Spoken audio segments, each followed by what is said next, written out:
The 1971 World Series was the championship series of Major League Baseball's 1971 season.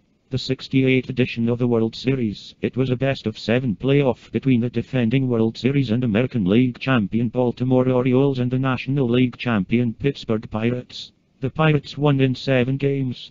Game 4 in Pittsburgh was the first World Series game played at night. The teams proved to be evenly matched. As the series went a full 7 games, the home team prevailed in each of the first 6. In Game 7 in Baltimore, the Pirates' Steve Blass pitched a 4-hit complete game for a win over Mike Cuellar and the Orioles. In his final World Series appearance, Roberto Clemente became the first Spanish-speaking ball player to earn World Series Most Valuable Player award. He hit safely in all 7 games of the series, duplicating a feat he had performed in 1960. 21-year-old rookie Bruce Kison pitched 6 1/3 scoreless innings and allowed just 1 hit in 2 appearances for the Pirates. He set a record of 3 hit batters in a World Series game, which also tied the 1907 record for a World Series. This was the first of 3 consecutive World Series, all 7 games, in which the winning team scored fewer runs overall. The trend continued for the next 7-game series in 1975. These 2 teams met again in the Fall Classic 8 years later, with the same result, as the Pirates won the final 3 games to win in 7.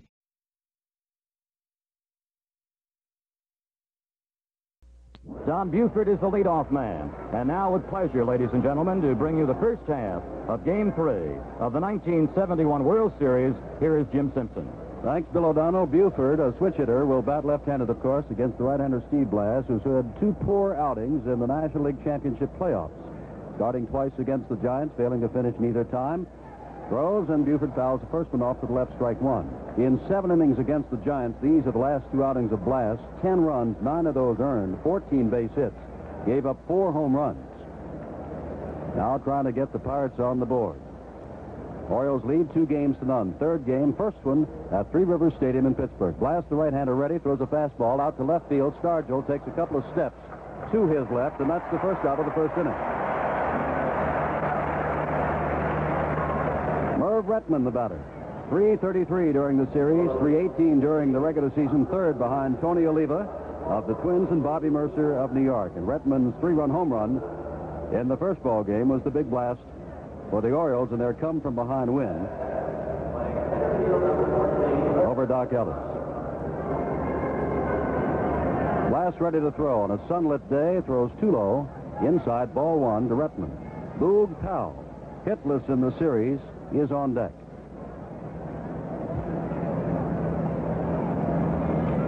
Blass has the sign from Sanguillen, back again, and misses outside and low this time. 2 balls, no strikes to Retman.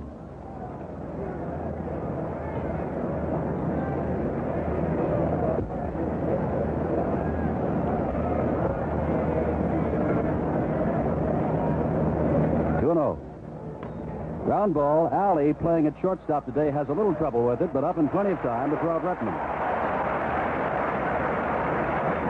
Jackie Hernandez not at shortstop today, and Rich Hebner, according to Danny Murtaugh, has a sore foot. To be quite frank about it, according to Rich Hebner, the left-handed hitting third baseman, he feels he should be playing today, and nobody likes to be platooned. Here is Boog Powell hitting 125. I think I said he was hitless. He has scored no runs, no RBIs, but does have a base hit. 2 out. None on, top of the first inning. Powell, the big left-handed batter. Trouble with that bad right hand. Swings on the first pitch, chance for Cash. Cash at second base, throws on to Robertson, and Blass has a 1-2-3 inning. No runs, no hits, no errors, none left. At the end of the middle of the first, it's Baltimore nothing with Pittsburgh coming to bat. Oh, Andy, you look so nice. Is that a new sweater? Yes, just got it today, Dolly. Very. Well, you've seen Mike Cuellar for years now, and there's a story around that if you get to Mike early, you may get him. If you don't, he's tough. One of the reasons for that, Jim, is that in the first 2 or 3 innings, Cuellar will do a little bit of experimenting with his wide assortment of pitches. And the wide assortment is the hard screwball, the soft screwball, the hard curve, the off-speed curve, and naturally the fastball. And he experiments in the first couple innings to find out just how much of that equipment he has good early in the ball game. There are times when the equipment is not good early in the ball game, and that's when he is hit hard early in the game. All right, Jim. Dave Cash, 1 for 5. That hit came in the first game, and again, against a left-hander. And, of course, Cuellar is a left-hander. As a matter of fact, Cash had 4 line drives in that game, 1 for a base hit. Line drive, fair ball inside third base. Cash with a lot of speed around his first, on his way to second. Buford in the corner, and Cash steams in. First ball hitting with a double.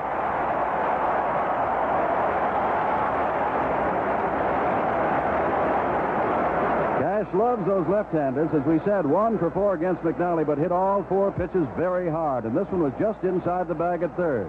The fabulous Brooks Robinson had no chance to go to his right to get it. Al Oliver, the left-handed hitting center fielder, hitting at 167. The batter, left-hander, as we said, against the left-handed Cuellar. But Oliver and Hebner, not in the lineup, did do well against left-handers all year long. We are ready. Attempt to bunt. Strike 1. Robinson in on the artificial turf at third base.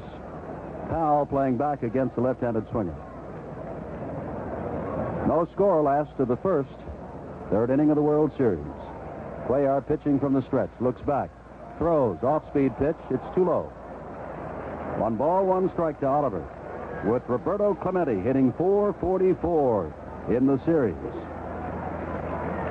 On deck. Cash has picked up his second World Series hit.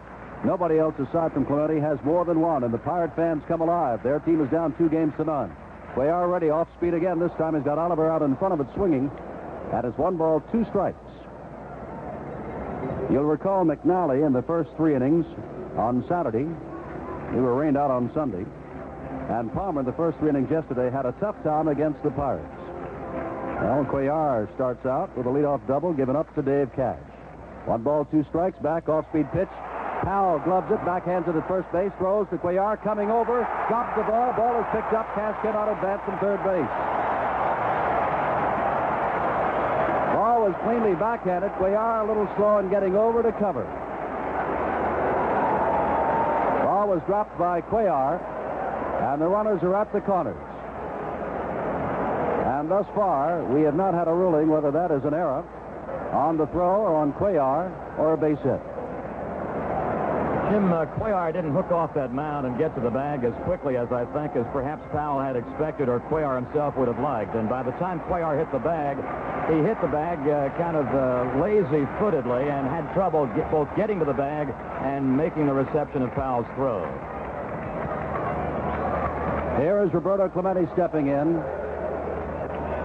Cuellar warming up now and taking a few warm-ups after that dash to first base. Clemente, .444, 4 for 9.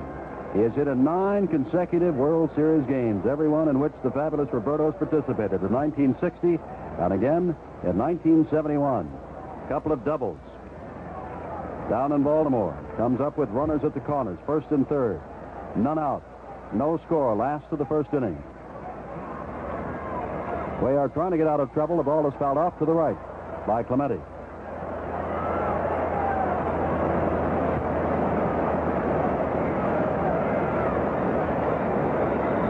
Our official scorers, Charlie Feeney of the Pittsburgh Post-Gazette, Bill Jackman out of the Baltimore Evening Sun Department, and Bob Stevens of the San Francisco Chronicle, who is the chairman of the Baseball Writers Association of America. 1 strike to count to Clemente. Pull in, play him to right. He fouls another one off to right, and I'm sure you know by now, if you've been following the World Series on radio or television, or following the National League over the years, that Clemente is probably one of the best 2-strike hitters in baseball. Frequently, he will take a couple of strikes, just looking, and then you got to battle him.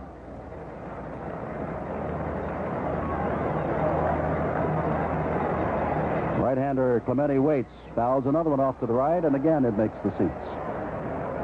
Cuellar's thrown in 3 pitches, and Clemente's fouled all 3 off to the right. And waiting on deck, Wilbur Darnell Stargell, Major League's leading home run hitter. The Pirates are back home. Their fans are here, and the Pirates hope that things will be different in the 1971 World Series. 2 strikes to count to Clemente. Low ball, Down to Johnson, goes to Belanger, back to first base, safe at first base. The run scores 1-0. Pittsburgh.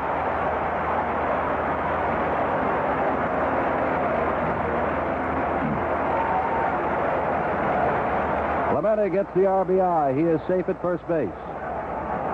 1 out, and here is Stargell. Jim, there's a prime example of why they consider Clemente the good all-around ball player. 37-year-old body and maybe with speed of a 27-year-old man, as he prevented the double play. Stargell, 1 hit, got that yesterday. Takes a pitch on the outside corner, breaking pitch. It's ball 1, just off the corner. Cash led off with a double on the first pitch. Val's throw to Cuellar was dropped for an error to allow Oliver to reach first base. Clemente's ground ball scores Cash, and there's ball 2 to Stargell. Bob Robertson on deck. Error on Powell for the throw to Cuellar.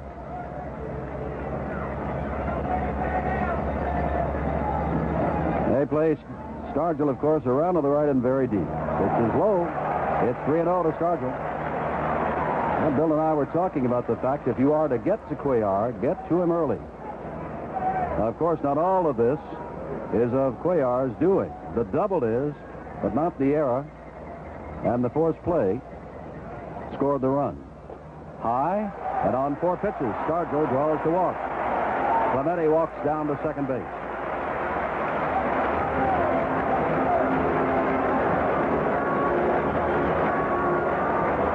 Weaver has come out very quickly to talk to Mike Cuellar.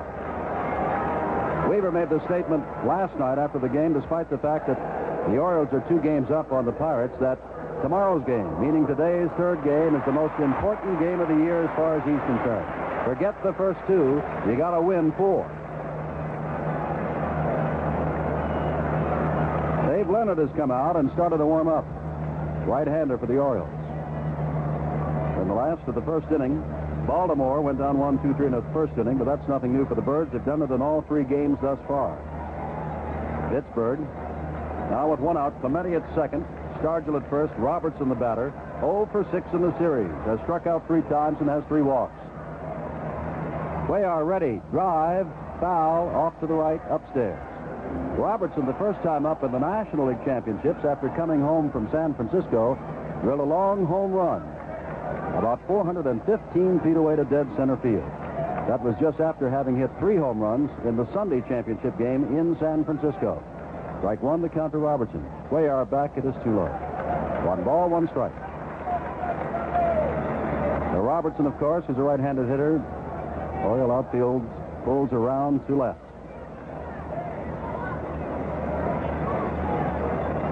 1-1 pitch, change up, and it's up high. 2 balls, 1 strike. Ellie Hendricks, the catcher, walks out and fires the ball back to Cuellar, saying something, and Hendricks looks into the Baltimore dugout.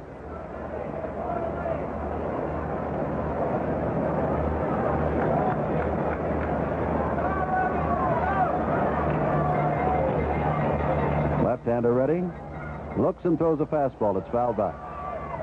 2 balls, 2 strikes.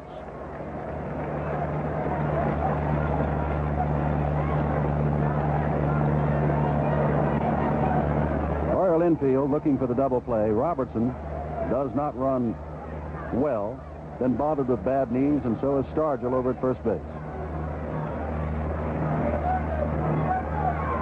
2-2 drive. Kirk Robinson has it, runs, throws back to Johnson. An easy double play. Clemente cut off at second base, and Cuellar and the Orioles are out of it as it's 1 run.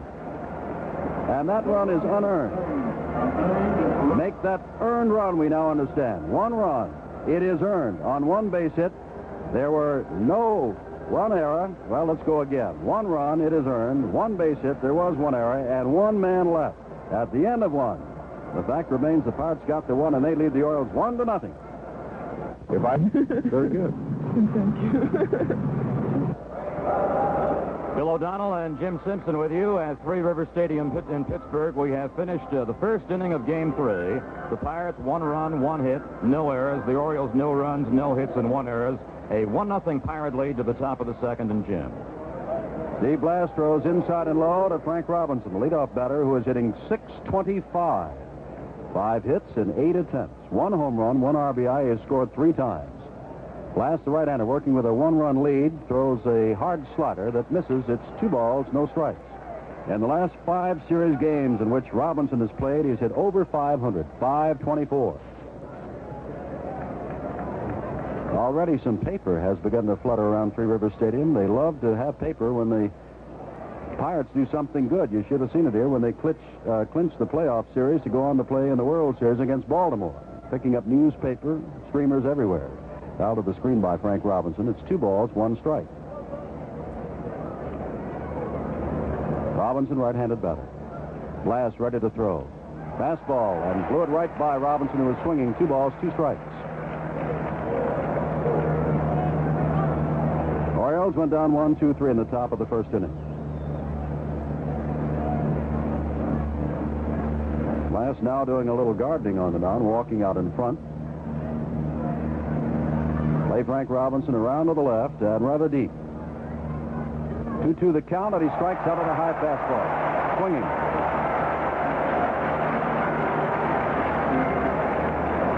First strikeout for Blass, who set a record for strikeouts in the first game of the National League Championships with 9 in 5 innings pitched. Here is Ellie Hendricks, hitting better than 400, 429. Bill O'Donnell told you that since the Pirates have been throwing a steady diet of right-handers against the Orioles, Andy Etchebarren hasn't had his chance. Has been left-handed, hitting Ellie Hendricks all the way.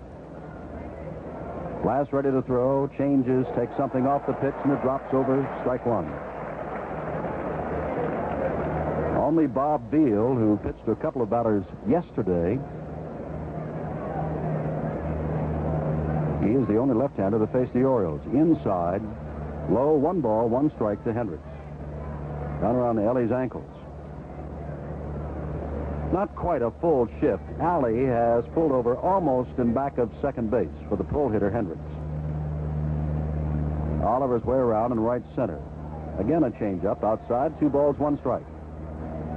Pirates lead it 1-0. We're in the top of the second inning. 3rd game of the World Series. Orioles lead in games 2-0. Blass, a quick worker, back and throws a curveball that drops over. 2 balls, 2 strikes. Hendricks just stared it right into the glove of Sanguillen. John Rice said it's strike 2.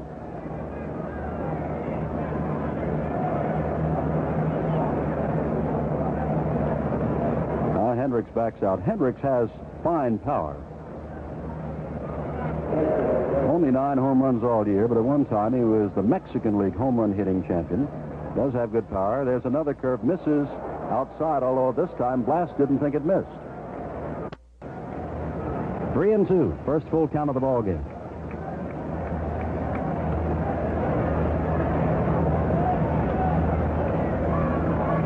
Blass throws a fastball in around the ankles, and Hendricks fouls it off. Low inside fastball. Still 3 balls, 2 strikes. Looking around Three Rivers Stadium, there are some vacant seats upstairs out in the outfield. Maybe they're still trying to get in. Fastball is low, and Hendricks draws the walk. And the Orioles have their first base runner, and here comes Brooks Robinson, hitting .571.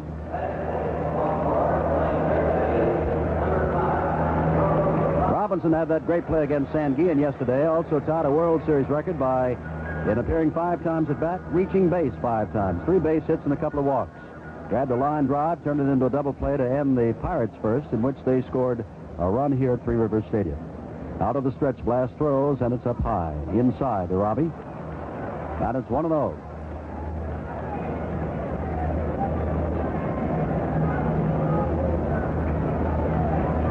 Brooks had a fabulous series 1 year ago and is having a great series this year.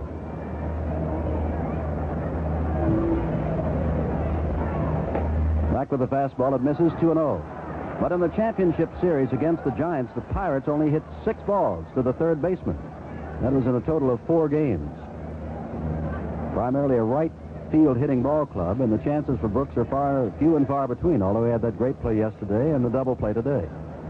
2-0 as Hendricks leads off at first with 1 out. Crowd a little quiet now as the Orioles have come to life, and Robbie swings and misses. 2 balls, 1 strike.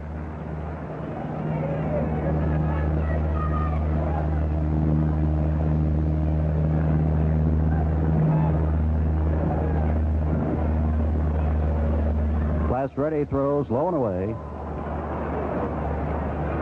3-1. Well, he went to 3-2 on Hendricks and lost him, walked him. Now Blass walks around and back of the mound. We'd like to say hello to all of you listening in Europe, in Asia, in South America, wherever it is on American Forces Radio, and of course to all of you here in the United States. Welcome to Pittsburgh in the third game of the World Series. Blass back, and Brooks is swinging and missing. 3 balls, 2 strikes. Pitch was low.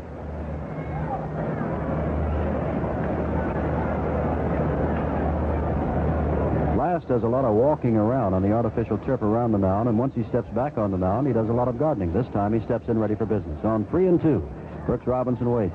1 out. Hendricks is running with the pitch. The ball is popped up foul and back over our heads, and Hendricks will have to come out. Back. With 1 out, Earl Weaver had Ellie Hendricks off and running. 1 run, 1 hit. No errors for the Pirates. No runs, no hits, and 1 error for the Orioles.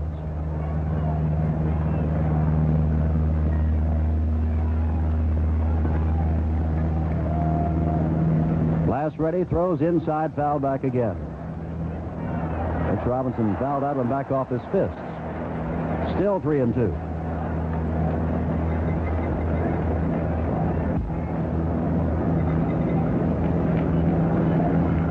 This is a ball game the Pirates must win. If they do not, they'll be down 3-0, and all the Orioles would have to do is win 1 of all those that remain to wrap it up. Fastball foul back again. Still 3-2.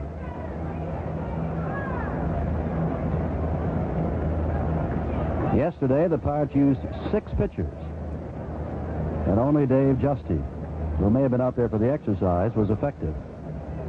3-2. Blass ready it again. Let's see if Hendricks is off and running again. He's on his way. Here's the ball, and it's popped up this time to the right side. Bob Robertson, the first baseman, comes over in foul territory and has it for the second out. Well, Blass battled Brooks Robinson, and Blass won. Davey Johnson hitting at .333. Fine young second baseman. Right-handed hitter in this 1-0 ball game. In the first game of this series, McNally and the Orioles fell behind 3-0, won it 5-3. In the second game of the series, they broke on top and at one time were leading 11-0 before they won it 11-3. Hendricks still at first base. Pitch misses outside, 1-0.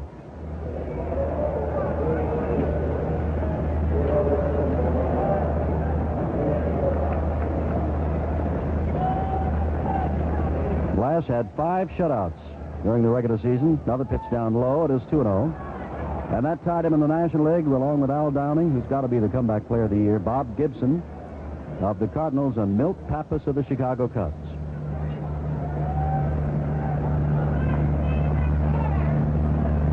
Orioles down 1-0 and working on a 16-game winning streak that extends 11 games back into the regular season. 2-0 the count.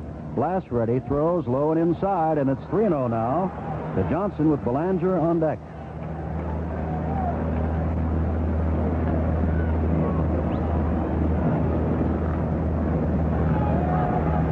Blass went 2-2 on Robinson before striking him out, 3-2 on Ellie Hendricks before walking him, and 3-2 and threw several more pitches to Robinson. High fly ball center field. Al Oliver's there.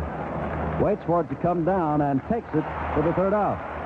On the Baltimore second, no runs, no hits, no errors, 1 man left. We go to the last of the second with Pittsburgh leading the Orioles 1-0. Hitting, pitching, and fielding. Well, friends, you need all 3 to win the pennant and to get into a World Series like this. 3 for the money performance. That's the mark of a World Series club. And that's the mark of a high-performance motor oil. You want a motor oil that's going to help your engine to start in all kinds of weather, to protect it in all kinds of weather, and keep it running clean in all kinds of weather. And that's just the kind of performance you get with Phillips Trop Arctic Motor Oil. All-weather starts, all-weather protection, and all-weather cleansing action. 3 for the money performance. Where do you get it? At the home of 3 for the money performance, the Phillips 66 station nearest you. The same place you get 3 for the money gasoline performance. Quick starts, good mileage, and cleansing action. Get 3 for the money performance now at Phillips 66. At Phillips 66, it's performance that counts. We pause 30 seconds for station identification. I can't for the life of me think of one excuse for anyone to drive with wiper blades that are shot and streak the windshield. Nothing more dangerous than trying to drive with impossible vision in bad weather. And it's so easy to clear it all up with new Anco Rainmaster wiper blades, the ones with real rubber. Just pull in for gas where you see the big yellow Anco cabinet.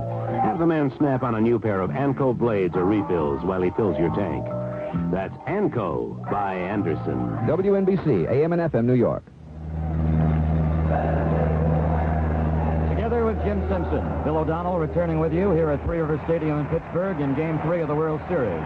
The Pirates are leading by a score of 1-0. And in the buck half of the second inning against Oriole left-hander Mike Cuellar, the Pirates will bat Manny Sanguillen, Jose Pagan, and Gene Alley. All right, Jim. Sanguillen has a lifetime average in the National League of better than 300. Hit .319 this year, hitting at .111. Involved in quite a collision at home plate with Davey Johnson yesterday, and he's quite a free swinger. Good hitter. And Cuellar throws a strike at the knees to Sanguillen, who will not walk many times. He comes up there to swing the bat. 1-0. Pirates lead it. They are ready to throw again. Takes something off the breaking pitch. It's inside. 1 ball, 1 strike. In the Pittsburgh first inning, Cash hit the first pitch from Mike for a double down the left field line. He moved over to third base on the throwing error by Powell and scored on the infield out by Clemente. Pitch is inside, backing Sanguillen out of there. 2 balls, 1 strike. Because Cash would have reached third base on the ball hit by Oliver anyway, and because he would have scored anyway on the force play by Clemente, the run is earned. Drive left field, down the line. Deep. And is foul. 340, as Bill told you, down each line here. But the ball does carry well at Three Rivers Stadium. 2 balls, 2 strikes to Sanguillen. Jose Pagan is on deck.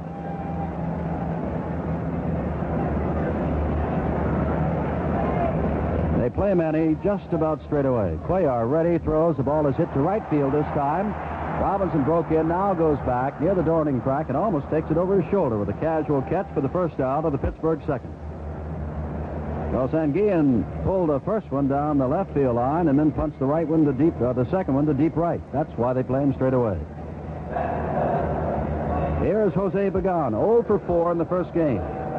Danny Murtaugh, the Pittsburgh manager, said that he was going to start Hebner at third and Oliver in center regardless of what. Today came up with Pagan at third base. Ground ball. It is foul past Robinson at third.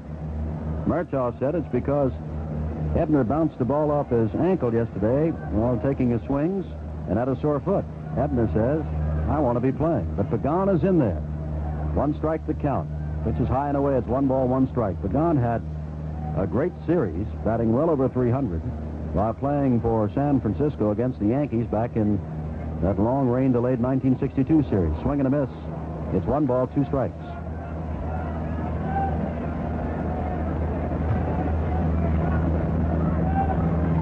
One out, last of the second. Cuellar back with the fastball, drilled down the left field line, and it is foul again. A couple of hard-hit pitches off Mike Cuellar. One went upstairs foul, and this one is about 70 feet down the line foul. 1 run, 1 hit, no errors for the Pirates. No runs, no hits, 1 error for the Orioles. We are in the last of the second with 1 out and nobody on. And the count 1 ball and 2 strikes to Pagan, who steps back in. John Rice behind the plate today. Baltimore left-hander ready, takes something off the pitch, and Pagan just does get a piece of it as he fouls it back. John Rice, who is behind the plate, is from Homestead, Pennsylvania. Ed Vargo, who is umpiring at first, is from Butler, Pennsylvania. And Nestor Shylock out along the left field line is from Oliphant, Pennsylvania. Well, they've all come to their home state. 1 ball, 2 strikes, fastball accidentally fouled into the Pittsburgh dugout. Still 1-2. Remember, tomorrow's 4th game will take place tomorrow night with a starting time shortly after 8 p.m. Eastern Time. First night game in World Series history. Ball is hit down the line. This will curve foul also. Can't help but remember the first couple of games. Well, let's just go back to yesterday. Jim Palmer, with a couple of men on, and 1 out or none out, got out of problems. After 1 run scored yesterday, still 2 on, and Cuellar got out of it. Another Ball pulled foul, bounces off the seats and out into left field, where Nestor Sharlak picks it up and tosses it in. I'm sure if you listened or read the papers this morning, you know that the Buccos left 14 men on base yesterday. That ties a World Series record. Cuellar ready for the 1-2 count. This one is a ball past the glove of the diving Butch Robinson. Going into foul territory. Pagano on his way around first. Picked up by Buford, throws into the cutoff man, and there's a double. The second double of Cuellar this afternoon.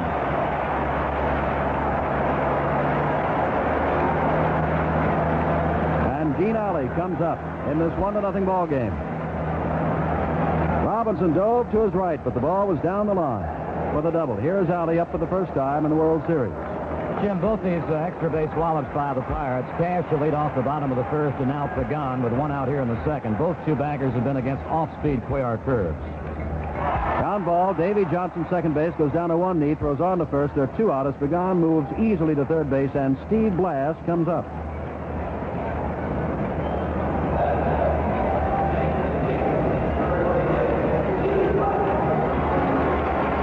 Pagan at third, two out, last of the second. The Pirates have broken on top. They lead 1-0. Their second run is standing down on third base, looking over to Frank Osiak, the third base coach. Blass bats as he throws from the right side. Cuellar is ready. Ground ball, chance for Belanger at shortstop, gobbles it up and has the easy throw to first base, and the Orioles are out of trouble. But a run's on one hit, a double. No errors, one man left. We've now gone 2 complete innings. The Pirates won, and the Orioles nothing. Hi, this is Joe Garagiola. Not so long ago, kids wanted to be pilots or firemen or ball players. Fortunately, a few of them became package designers instead, and today many of them work for Owens, Illinois, solving corrugated packaging problems like how to ship shoes, sailboats, auto parts, hairspray, and you name it. If your company could use some fresh ideas in corrugated packaging, ask the people at Owens, Illinois Forest Products Division. They're in the yellow pages. He rode into town with a poker face, and his eyes were like red-hot lead. And you could tell he was looking for a game, because this is what he said. Get the girls, and let's all go bowling. No matter what you hear, you'll never get a song. Bowling is for everybody. Bowling, it's for everybody. A perfect prescription to keep you feeling young and fit. The National Bowling Council says go bowling. Weekends or daytimes during the week when there's little or no waiting. Jim Simpson, if there has been a pattern within just 2 innings of a ball game, if there has been a pattern already, I would say the pattern has been so far against the off-speed curves of Cuellar. A year ago, when Cuellar had the 20 victory plus year, his best pitch a year ago in 1970 was the screwball. For the most part of 1971, Cuellar's out pitch and his best pitch was the off-speed curve. And consequently, most American League batters against that off-speed curve were lunging kind of swingers. Today, so far, the Pirates have not been lunging. They've been sitting back, pressuring that rear foot, and timing that off-speed curve perfectly, and also pulling it. Mark Belanger leads off the Baltimore third. 1-0 the Pirates. Belanger will be followed by Mike Cuellar. Steve Blass, the pitcher. By the Pirates, kind of a milky sky today.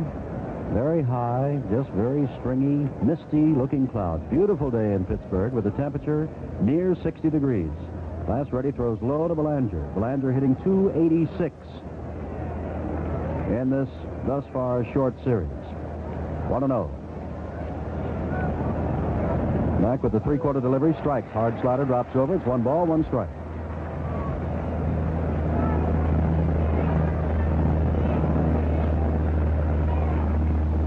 Belanger never hit a home run all year. They play him a little bit around to the right. Fouls this pitch back to the screen. 1 ball, 2 strikes.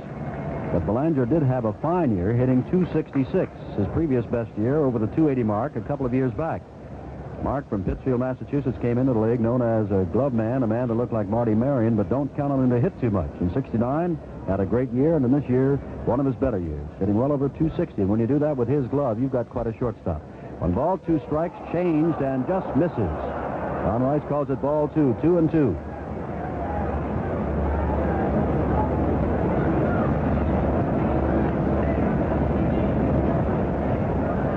Stares straight in, stands straight up, faces the batter. Now ready and throws, and Belanger pops it up Short center field. Out goes Alley. Over comes Cash. Cash waves away Oliver and takes it right in front of Oliver, who is right there behind him. And there's one out in the third.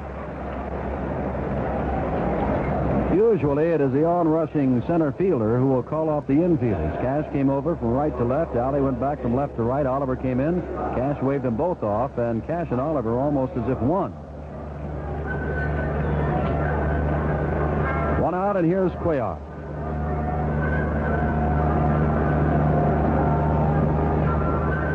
Mike, left-handed batter, as he is a pitcher, and I think you'll recall that a year ago, I believe it was out in Minnesota, wasn't it, Bill? The Grand Slam home run in the American League Championship playoffs. Takes outside, ball one.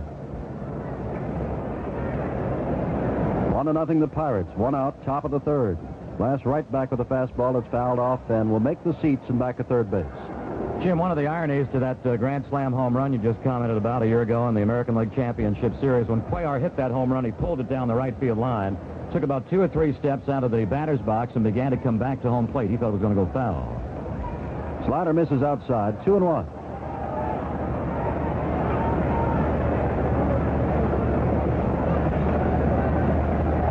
Blass working very fast, is back again and throws an inside pitch that Cuellar swings and misses on, and it's 2 balls, 2 strikes. Baltimore, pretty good record on the road. As a matter of fact, of their last 8 road games, they won them all. And, of course, the Pirates with a fabulous record at home. 2-2, back again, drive down the right field line. Over comes Roberto Clemente, near the line, and takes it at the warning track.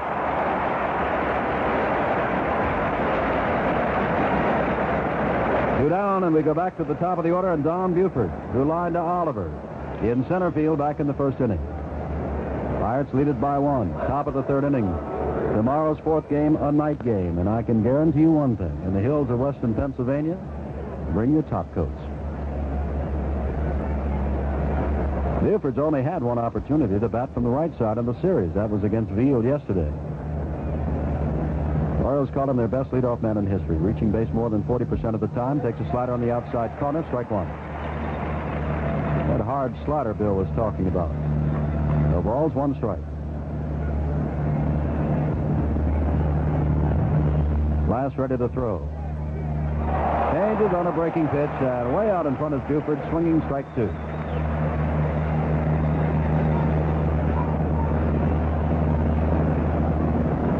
Blass off to a fine start. He has not allowed a hit thus far. He has walked 1 man. The other 8, he has retired. But in those playoffs, he lasted only 7 innings in 2 starts against the Giants. Maybe today is his day. Comes back with a fastball outside. It's 1 ball, 2 strikes. Buford with lots of speed. Pagano's back at third base. Now the curveball, it just does miss inside. Pirate fans didn't think it did miss. 2-2. Buford, a .290 hitter during the regular season. Troubled a little bit with his knee in the playoffs. Injured a knee years ago playing for Southern Cal when he tackled Nick Petrosani. Ball is hit to the left side. Stargell is there, taking just a couple of steps, and it's another 1-2-3 inning for Steve Blass, who hasn't allowed a hit yet. No runs, hits, or errors. None left. We go to the last of the third. Pirates 1, Orioles nothing. You know, when most good hitters connect with the ball, they can tell right away whether it's going for the distance or popping up. They can feel the difference in their hand. And most men can feel the difference on their face when they shave. They can feel a smoother shave. And with Gillette Platinum Plus blades, you'll really feel the difference. Because Gillette Platinum Plus has the edge, a platinum smooth edge that gives you a close, smooth, more comfortable shave.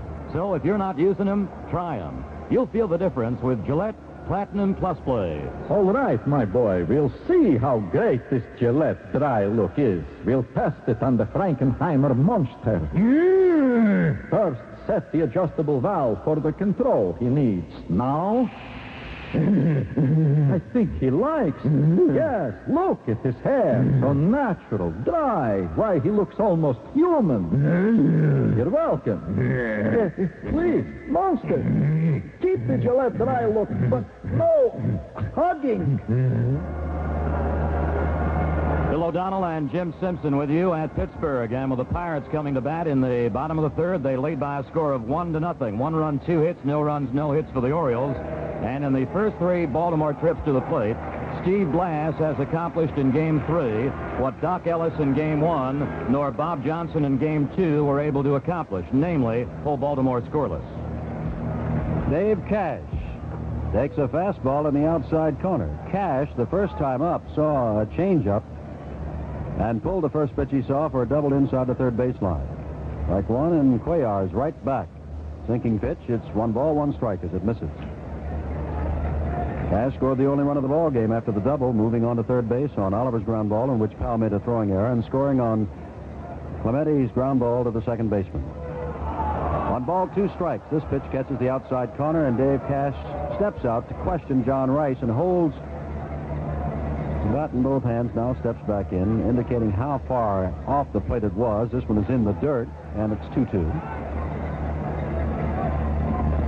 Artificially turfed infield and outfield here at Three Rivers Stadium.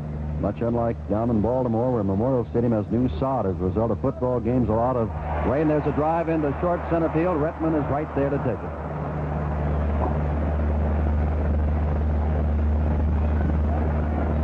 Cash, who just lined out, and so he's doubled in line to center, has had a great year in this park, hitting .332 at home.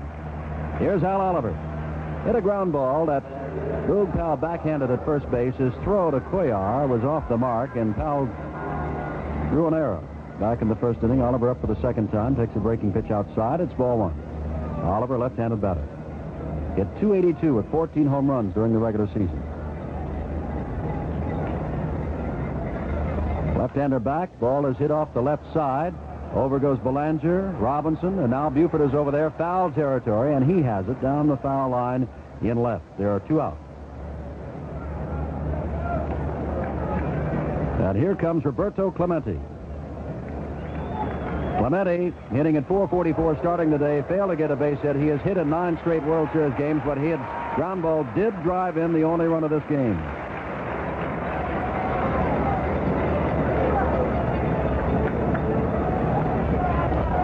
We're in the last of the third, 1-0 the Pirates. And big Willie Stargell stands on deck. Cuellar is ready and throws an overhand pitch. Robinson charges at third base, gloves it, throws on to Powell at first, and that's the easiest inning that Mike Cuellar has had. No runs, hits, errors, none left. We've gone 3 complete innings. Pirates 1, Orioles nothing. Hello, I'm Johnny Cash. Coming through for Chrysler Plymouth. Here's a song that tells you something about a car that's built for you. Chrysler Plymouth coming through. Take a look at the 1972 Plymouth Duster. It's just small enough and just big enough to make it just right. You want a car that's built to last, and it's still good looking too. Chrysler Plymouth knows you want your car that way. From the inside to the outside, it's a car that's here to stay. That's the kind of car that's coming through today. Chrysler Plymouth coming through.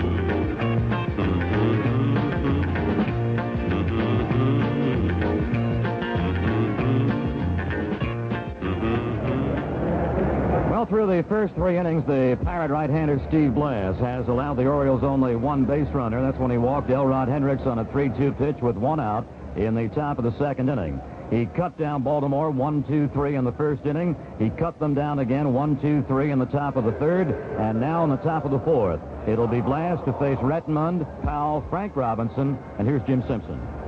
Thanks, Bill. Rettenmund grounded out at shortstop back in the first inning, 0 for 1. Blass ready to throw. Outside and low, ball 1. They just put a message out on the message board that the president of the American League, Joe Cronin, has his birthday today. Made his major league debut back in 1925.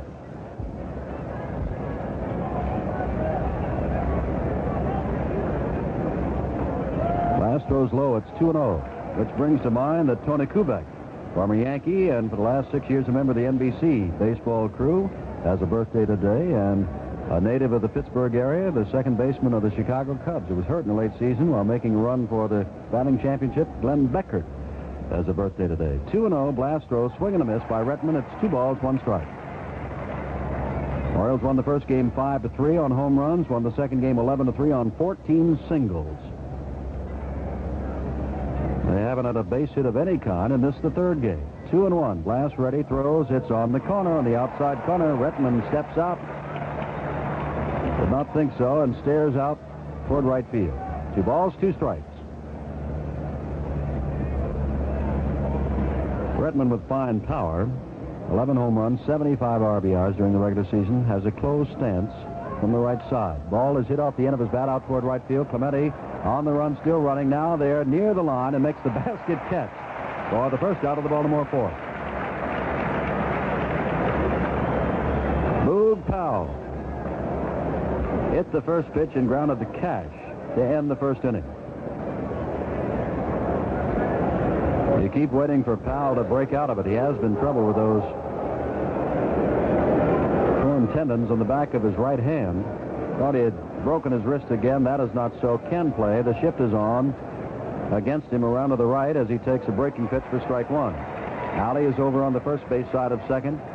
Cash has moved back on the artificial turf between first and second.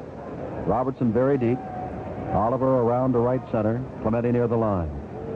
Big gap in left center field. Boog Powell watches another breaking pitch come inside. 1 ball, 1 strike. 1-0. Pirates. Before a rather quiet Pittsburgh crowd, they thought they had the Orioles on the ropes in the first inning and scored but 1 run. And we've got a long way to go. We're in the top of the fourth. Blass ready, throws a fastball dry, but it is pulled foul down near and into the Pittsburgh bullpen. 1 ball, 2 strikes. Unlike Baltimore, where the sun comes in over from the third base side and creeps out toward right field, here it comes in over the first base side out near the right field corner and then begins to creep across the diamond toward first base, then second and third. Sun is shining brightly.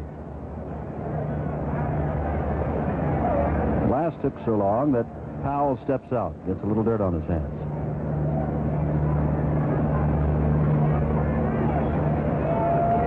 Now set for the 1-2 pitch.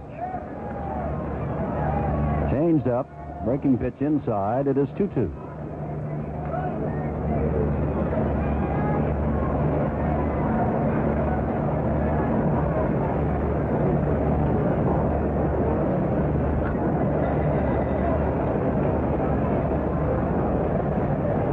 Two balls, 2 strikes, 1 out. Blass ready, throws him a curve that drops over, and he is out of there on strike. Blass's second strikeout.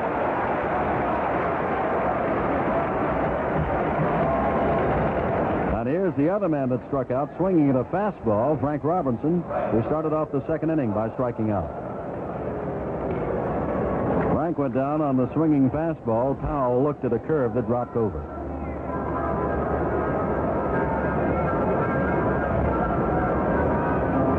Blass ready to throw to the right-hander. Swing, fouled at the plate. 1 strike. In the opener of the World Series Saturday down in Baltimore with a score of 3-0 after that horrendous inning that the Orioles had a field and McNally had, walking a man and throwing a wild pitch. This Frank Robinson has stepped up and hit the home run that made it 3-1 and kind of gave the Orioles the impetus to come on back, which they did. Blass ready with a 1-strike pitch. Throws a fastball. It's up in under the chin. Robinson backs out. 1 ball, 1 strike.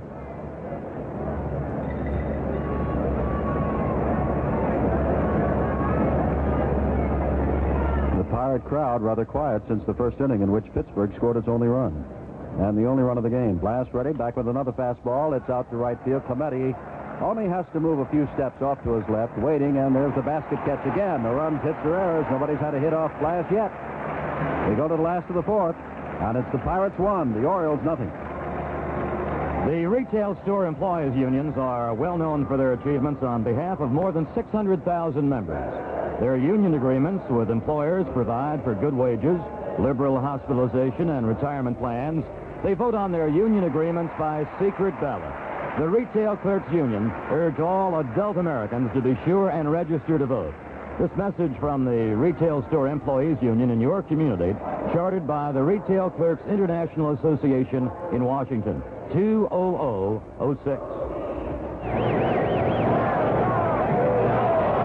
having fun, Dolly? Oh, yes, Andy. I love football. And the quarterback reminds me so much of STP oil treatment. Why? Because his uniform is red, white, and blue? No, Andy, because of the way he keeps the team together. The same way STP helps to keep all the engine parts together, to run smoother, quieter, longer. You're really scoring points now, Dolly.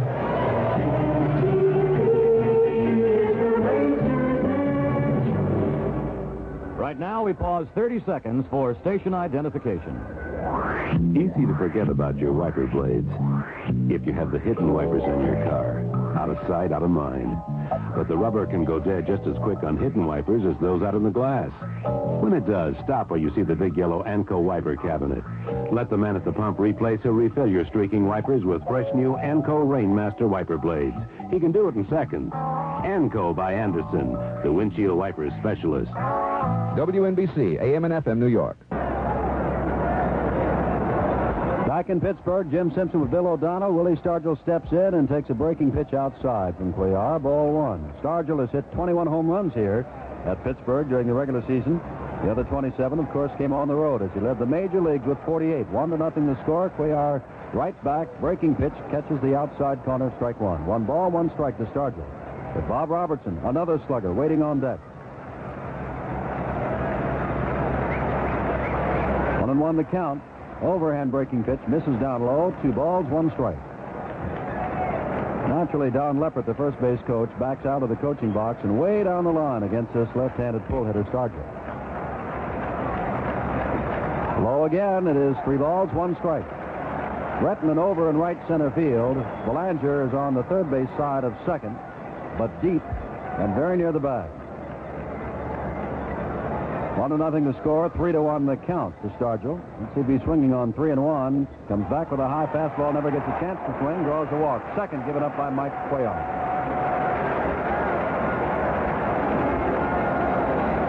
Here comes big Bob Robertson. With 2 men on and 1 out in the first inning, Robertson pulled a vicious line drive, but right at Brooks Robinson and converted into a double play. 1-0 the score. The Pirate fans now feel they have a chance to break this open. Although 1 man is on and nobody's out, and here's Robertson. But this is the heart of their lineup. Stargell, Robertson, and Sanguin, a good average hitter, due up. Robertson swings at the first pitch, pulls it foul on the ground past Osiak, a third base coach. One of the guard picks it up down the foul line and left. 1 strike. Only run scored in this game on a double by Cash in the first, who moved to third on an infield play and scored on an infield grounder. Cuellar ready for the 1 strike pitch. Ground ball foul behind the plate. 1 run, 2 hits, no errors for the Pirates. No runs, no hits, 1 error for the Orioles. We are in the last of the 4th. And Mr. Blass has been invincible. He has given up a walk, and that is all. Stargell is on at first base now with a walk. Has walked for the 5th time in this series. Cuellar back, throws high and away. 1 ball, 2 strikes. Willie Stargell has not been hitting for the average in this series, but he has turned in several fine defensive plays in the outfield, including a dandy throw from deep left.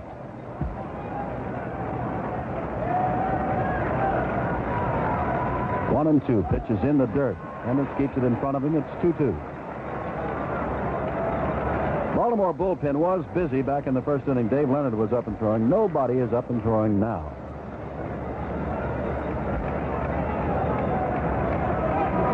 Cuellar throws a strike. And Robertson just watched it go over the plate.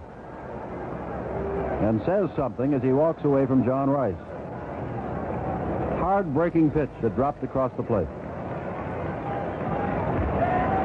Cuellar, his first strikeout, and what a spot to have it, to strike out Bob Robertson. That Stargell at first. Here's Manny Sanguin, who flied to right.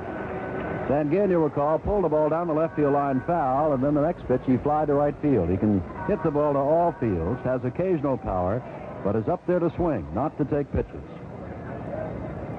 And he swings and drives 1 to short center field. Retman will play it on the hop, and stopping at second is Stargell.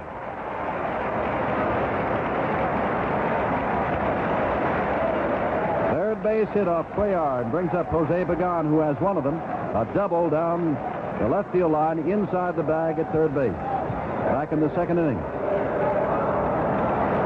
Now again, as Baltimore pitchers have been for so many times in this World Series, at least 2 men on and no more than 1 out. The problem for the Pirates has been, until now, they've not been able to capitalize on the big inning. Pirate fans would like to see that happen now. Pagan is there, right-handed batter. It's the first one high and not too deep to center field. Redmond does have to back a bit, and quickly there are 2 out. And that brings up Gene Alley, who's getting the call today over Jackie Hernandez at shortstop. Alley last time up hit the first pitch and grounded to Johnson at second base. 1-0 the Pirates. We're in the last of the 4th inning of a fast-moving, low-scoring ball game. Excellent pitching on both sides, with, of course, Steve Blass, with his no hits allowed and only 1 base runner, that on a walk, has the upper hand for the moment, or I should say the edge. 1-0 over Mike Cuellar. Alley waits. Stargell down at second. Sanguine on at first now with 2 out in the last of the 4th. Cuellar throws outside. It is ball 1.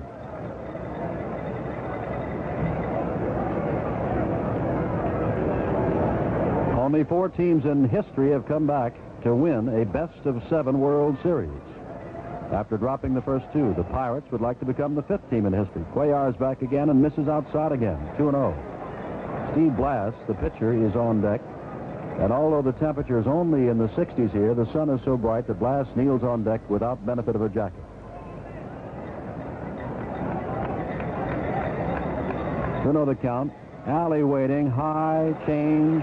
It is 3-0. Cuellar now in danger of walking. The bases loaded. And on 3-0, and with Blass due up, Alley stepped out and took a good long look at his coach, Frank Osiak, at third. With the pitcher coming up, 2 out. Does he swing away on a 3-0 pitch? Cuellar ready, throws, and it's a breaking pitch that is ball 4, and the bases are loaded, and Blass is coming up with 2 outs.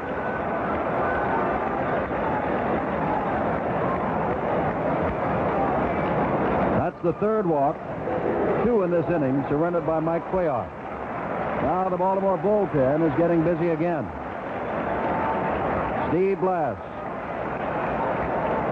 Last time up, hit the first pitch and grounded to short. Cuellar will go to work on him now and comes in. There's a ground ball. Brooks Robinson back to third, goes down to second base for the forced play, and they're out of it. Just like that. No runs, 1 hit, no errors, and 3 men are left. They have now gone through 4 complete innings. The Pirates hold the lead over Baltimore. Pittsburgh 1, Baltimore 0. This is Carl Rode with some more baseball fans getting their first look at a revolutionary new 2-bladed razor from Gillette. The new Gillette Track 2 twin-blade shaving system. The 2 blades may work together. What one doesn't catch, the other might catch. I've never seen any other razor like it. With 2 blades, it's very different. Got 2 blades, one following the other. Certainly worth trying. Strange-looking razor with a lot of possibilities. The new Gillette Track 2 razor. It's 1 blade better than whatever you're using now. Well, I don't know how they're going to top its predecessor, but they always keep coming up with a better one. Do you know who pitched the longest game in World Series history? Well, he was a left-hander, not very famous for his pitching.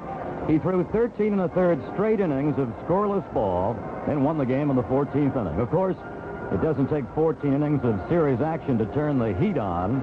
One's more than enough. That's why Gillette, though, is fitting this year to send each team a free case of Right Guard antiperspirant. Right Guard Super Dry Aerosol with the best wetness fighter that comes in a spray. Really helps keep you dry when the heat's on. Oh, the name of that pitcher? The name of that pitcher was Babe Ruth. Well, we're now going to the top of the 5th inning in Game 3 of the World Series, and the Pirates are still leading by a score of 1-0. They got their go-ahead run in the very first inning. They've got 3 base hits off Cuellar, and Baltimore has yet to get a base hit off the Pirate right-hander Steve Blass. They have only that 1 base runner, the walk, with 1 out in the second inning to Elrod Hendricks. And it's Hendricks now to start the top of the 5th inning, and to start it with you again, Jim Simpson. Hendricks, left-hander, lots of power. Right-hander's Blass, ready to go to work. He's a fast worker and throws a breaking pitch, a slider on the outside. It is ball 1. Hearing you talk about Babe Ruth, Bill, reminds me that Baltimore is the birthplace of Babe Ruth. Baltimore is where he first made his reputation, where the Orioles are now making their reputation. Blass back with a pitch that is hit off the left side. Probably will make the seats. Given chase by Pagan, and it's about 3 rows back. But speaking of the state of Maryland, Jimmy Fox, home run Baker, quite a few top players from the state of Maryland, including the fabulous Babe Ruth. And, of course, a member of the Pirate lineup, Bob Robertson from Mount Savage. 1 ball, 1 strike to Hendricks. 1-0 the score. Blass ready. Throws foul to the screen. 1 ball, 2 strikes.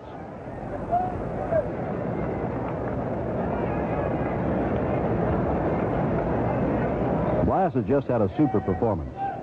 Retired the side in the order in the first inning, got the first man in the second, gave up the walk to Hendricks on a 3-2 pitch, and since that time has retired the last 8 men in a row. 1-2, inside breaking pitch that Hendricks fouls into the Pittsburgh dugout.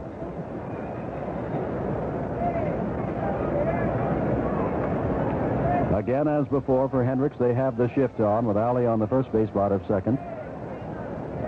Cash deep on the artificial turf. Robertson playing close to the line and deep.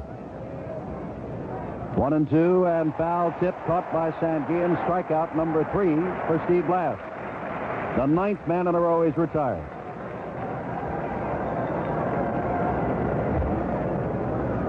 With 1 out on the top of the 5th, here's Brooks Robinson, who fouled to Bob Robertson last time up in the second inning.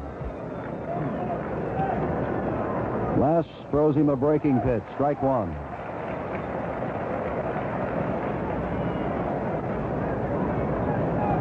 One run, 3 hits, no errors for the Pirates. No runs, no hits. 1 error for the Orioles. The error was not costly. Another breaking pitch outside off the glove of Sanguillen. 1 ball and 1 strike.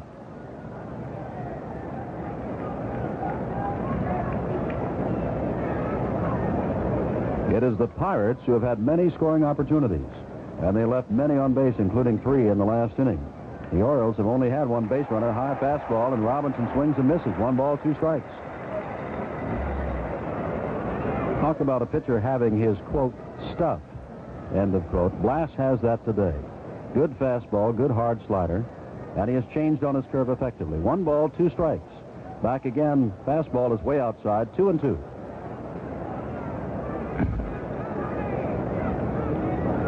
They play Brooks straight away.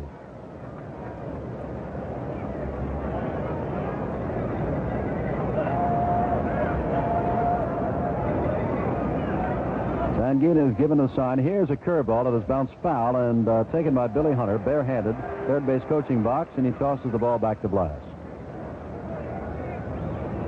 Billy was something yesterday. There was a sharp grounder by him, and he very quickly drew his hand out of the way very wisely. They kind of gave him a raspberry down in Baltimore. Then they threw a long ball in from left field, and he nonchalantly took it with his bare hand. Drive. This may drop in there. Stargell is on his way over, bounces in front of him, and Brooks Robinson has the first base hit off Steve Blass. Now with 1 on, here's Dave Johnson, who flied to short center field to end the second inning, up for the second time. Pirates lead it by 1. We're in the top of the 5th inning. And the Orioles are trying to get something going. They own the lead in the World Series 2-0, winning the first game 5-3 behind McNally. The second, yesterday, 11-3 behind Palmer. Steve Blass is trying to get the Buccos on the board. Tomorrow's 4th game will be the first World Series night game in history, starting shortly after 8 o'clock Eastern Daylight Time. Blass ready, and only for the second time in the game pitching out of a stretch with a man on at first base. Looks back at Robinson and throws the fastball that catches the inside corner. Strike 1. Johnson, a pretty good series. 2 RBIs, hitting .333 before starting this game today. 0 for 1 in this game.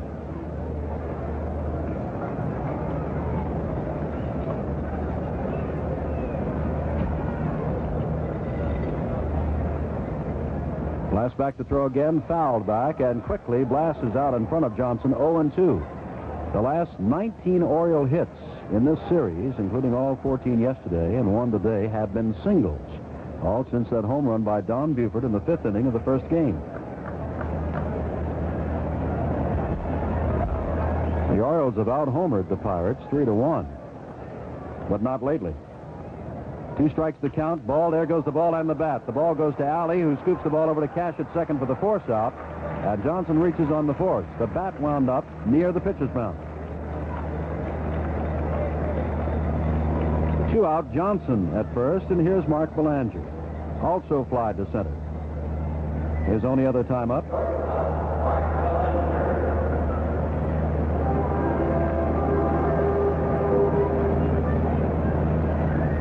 Belanger, right-handed batter, closed stance, chokes way up on the bat, will not hit, as we said, for power. No home runs all year long. Now he's going to step out for some reason. Looking down to the base runner, Davy Johnson at first base, being held there by Bob Robertson. Now steps in.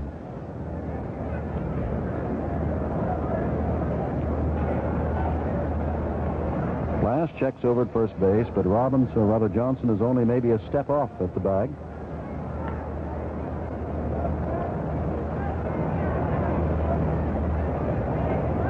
Sidearm pitch and swing and a miss by Belanger for strike 1. Blass occasionally will drop down 3/4, nearly sidearm. 1-0 the Pirates in the 5th inning before a very quiet crowd at Three Rivers Stadium. Another check over to first base, and again Dave Johnson is just perhaps a step away. Belanger, they shade him around toward right to the opposite field. Another pitch, called strike this time, and it's 0-2 to Mark Belanger.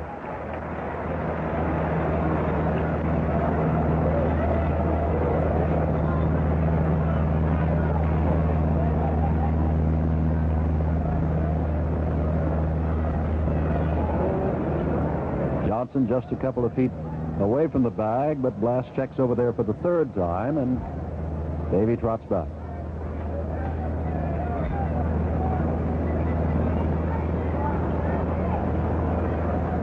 Blass wants to make sure he stays there. Ball is drilled on the ground to Alley, who waves away. Cash and steps on the bag at second, and Blass is out of the inning. No runs, 1 hit, no errors, and 1 man left. We go to the last of the 5th inning with the score still the Pirates 1 and the Orioles nothing.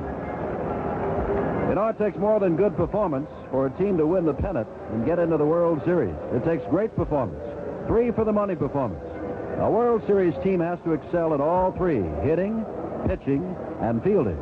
And it's a lot like that in gasolines, too. Good performance isn't enough.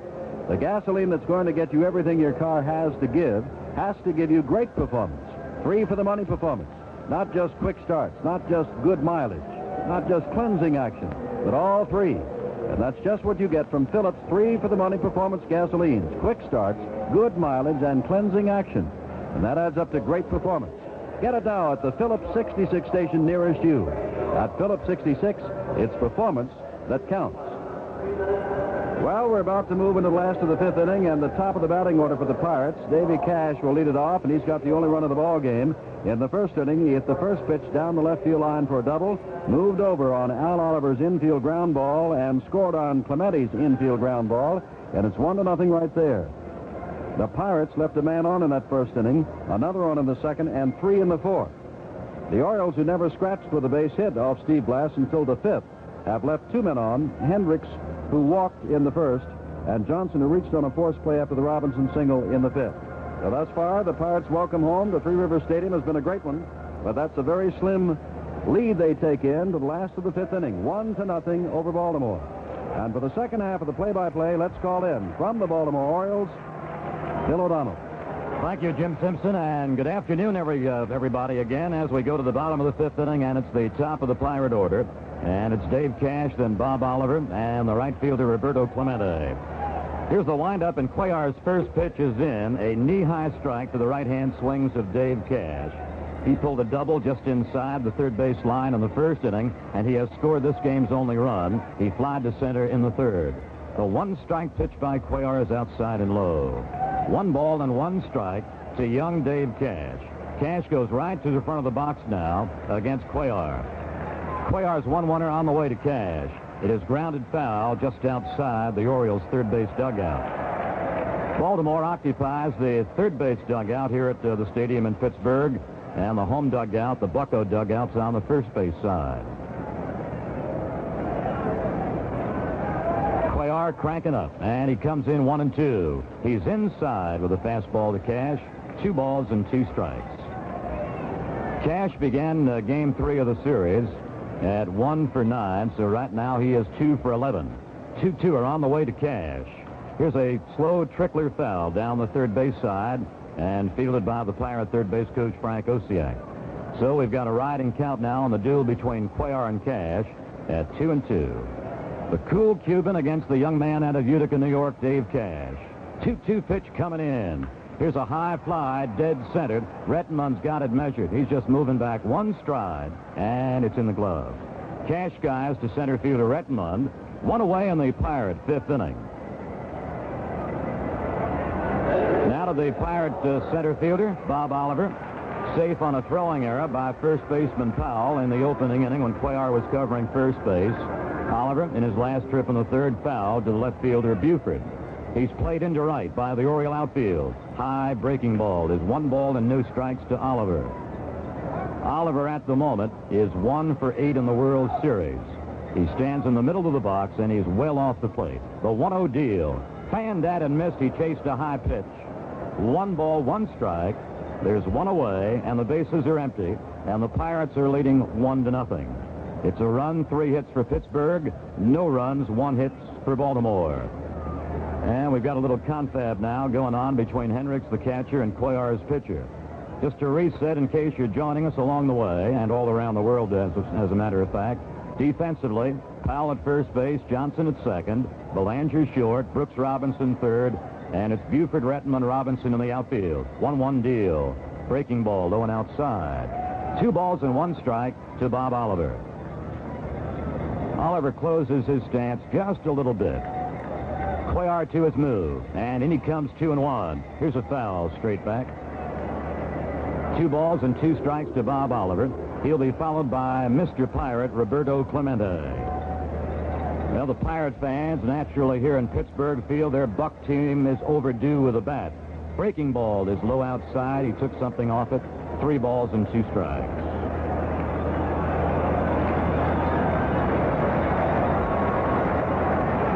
And 2 to Al Oliver, batting with 1 gone in the bottom of the 5th inning. The deal by Cuellar, 3-2. Low and away, he loses him on a 3-2 pitch. That's the 4th walk given up by Cuellar. He loses Al Oliver with 1 gone in the bottom of the 5th inning. Oliver now, for the 2nd time today, is a Pirate base runner. In the ball game so far, Cuellar has walked Stargell twice. He also lost Alley in the 4th inning, as he did Stargell. Now he gives Oliver a 1-out ticket here in the bottom of the 5th inning. And the Pirate fans' applause is for Roberto Clemente. Out on a fielder's choice in the 1st inning.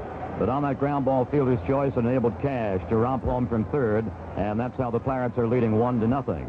Roberto also bounced out 3rd to 1st in the 3rd inning. At the moment, Clemente, 4 hits and 11 trips. For the year, batted .341 with 13 homers and 86 RBIs. Powell bird dogging at first base with the runner Al Oliver. Cuellar setting and firing. Low outside. He took something off that pitch to Clemente. Clemente tried to continue a string, which right now shows him hitting safely in 9 straight World Series ball games. The 1-0 fastball line to center. Rettenmund can't get to it. Base hit. Oliver turns second, goes to 3rd, and the throw goes to 3rd base late. Goes by Brooks Robinson, backed up by Cuellar. Cuellar can't throw to second, and Clemente is in sliding safely. A line shot slightly to right center. Fielded by Rettenmund. Al Oliver rounded second, beat Rettenmund's throw to 3rd. It went a little bit over the 3rd base foul line by Brooks Robinson, was backed up by Cuellar, and as Cuellar was reaching in the glove with the ball, he could not make a move nor a toss towards Clemente, romping to second.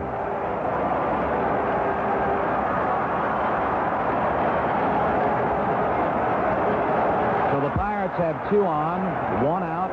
First base is open.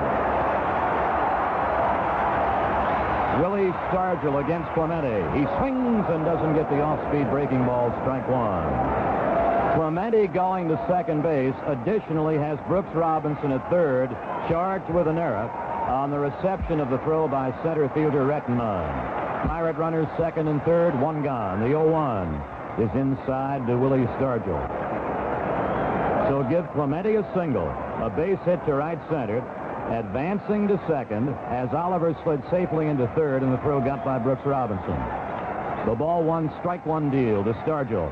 High, a throw to third is late, and just sliding back in safely is Oliver. The ball got away from Brooks Robinson and also hit the sliding Oliver as he dove back to third base. The Pirate trainer rushing out, along with the third base coach Frank Osiak and the other Pirate base runner Roberto Clemente. As Oliver was coming down the line, with Clemente at second base on the pitch to Stargell. Hendricks rifled a toss to third baseman Brooks Robinson, and it hit the runner. It may have hit him above the left eye or to the side of the left eye. Oliver now is beginning to sit up, and there's as he was diving back to third base on the throw about knee-high to Brooks Robinson, it glanced off the left side of his face and then came off the arm and the glove of Brooks Robinson and stayed along the third base foul line. Oliver now is beginning to rise to his feet, and he says he's okay. So naturally, the happiest man in the ballpark right now is Al Oliver, but just as happy is the Pirate manager Danny Murtaugh that Oliver can remain in the ballgame. Meanwhile, Cuellar had been keeping his arm warm with Hendricks, and for the moment, Cuellar's concentration is over towards Oliver at third base with the third base coach Frank Osiak. So Oliver's okay. On the attempted pickoff throw by Hendricks, Oliver was hit in the face by the throw, diving back towards third. Well, that kind of points out one of the theories of the Pirates. They wear their batting helmets at all times, figuring that they're going to have more danger of getting hurt on the base paths than they are in the batter's box. Cuellar, 2 balls and 1 strike to the power of Willie Stargell. 2 on, 1 gone. Fastball burning in for a strike at the knee. So Cuellar just reached back and showed Stargell his very best heat. 2 balls, 2 strikes. Clemente at second. Oliver at third. Pirates leading 1-0 in the bottom of inning 5. 2-2 to Stargell. Strike 3, knee-high, outside corner. Stargell becomes Cuellar's second strikeout victim in this ball game. And naturally, it's not only out number 2, but a big out, getting rid of the power of Stargell, who poked out 48 home runs this year. Now to perhaps the equally dangerous, from a long ball standpoint, Bob Robertson. Robertson, 26 home runs for the campaign. He is 0 for 2 in this game today. He is hitless in the World Series. He is 0 for 8. Clemente second, Oliver third, 2 gone. A cut and a miss by Robertson for strike 1.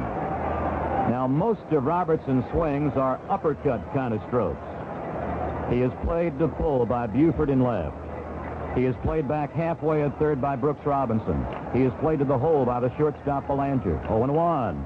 Screwball moves outside. 1 ball, 1 strike between the left arm of Cuellar and the pulling power of the right-hand swinging Robertson.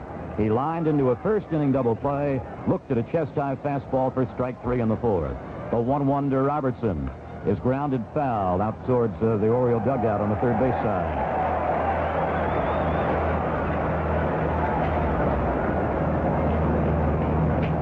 Oliver at third, Clemente at second. Pirates leading 1-0. They've got Cuellar against the ropes here in the bottom of the 5th. 1-2. Swing and a miss at a fastball. Robertson strikes out for the second time, and Cuellar gets his 3rd strikeout in the ball game and pulls out of a jam. At the end of 5 innings of play, Pittsburgh 1, Baltimore 0. No matter what your game is, there's another game in town. Bowling, it's for everybody. It's easy, it's inexpensive, it's great fun, and it's wonderful exercise. Bowling, it's for everybody. Join the fun. Go bowling. There's no better way to unwind. Remember, there's more room to spare on weekends and daytimes during the week. Bowling, it's for everybody. National Bowling Council, Washington, D.C. Hi, this is Joe Garagiola. There's no business like show business, but when the star is sick, you call in an understudy. The name of this game is temporary help. And in business, the name of temporary help is manpower. Manpower has people with skills that range all the way from typing and filing to bridge building and computer programming. So whenever you need an understudy, call Manpower. Keep up the good work with Manpower. We pause 30 seconds for station identification. When Messi's Salty Road Splash hits your windshield, and it does, you better have fresh wiper blades going if you want an even chance. And a new pair of Anco Rainmaster blades will take care of anything that globs onto your windshield. They're the blades with real rubber. Look for the big yellow Anco cabinet. It's only a snap of the fingers away in good service stations everywhere. Get the Anco outlook. Anco by Anderson. WNBC, AM and FM, New York. From Pittsburgh with Bill O'Donnell, this is Jim Simpson. Well, yesterday the Pirates left 14 men on base as they lost 11-3. Today they are leading 1-0, but nevertheless they can talk about missed opportunities, win or lose. They have now left 7 men on base as we go to the top of the 6th inning. And here's Bill O'Donnell. All right, Jim, the Oriole pitcher, Mike Cuellar, starts it off, and he takes a high deal from Steve Blass to go ahead, ball 1. Cuellar, then Don Buford, and Merv Rettenmund, and Pittsburgh is on top 1-0. The next delivery to Cuellar is outside and high. 2 balls and no strikes. A little earlier in the ball game, although he was pitching hitless ball, Blass had some struggling situations with his control. He has given up but 1 base hit and fanned 3. His next delivery to Cuellar is low. So he's given an elevator ride now with his pitches. He's gone up and outside, down and inside to Cuellar to go behind 3 balls and no strikes. Cuellar pulled a pitch and lined it to right fielder Clemente just inside the right field foul stripe in the 3rd inning. 3-0 by Blass is a strike at Cuellar's knees. Up to the carpet inside the bag at third is Pirate third sacker Pagan. 3 balls, 1 strike to the left-hand swings of Cuellar. The right-hander's 3-1 is ball 4. So Baltimore leads off the top of the 6th inning as Cuellar works against Blass and draws a walk. Walk number 2 issued by Blass. He passed Hendricks with 1 gone in the top of the 2nd. He tickets Cuellar to first base to begin the top of the 6th inning. Now lead off. Batting from the left side against the right-hander Blass, Buford has twice flied to the left fielder.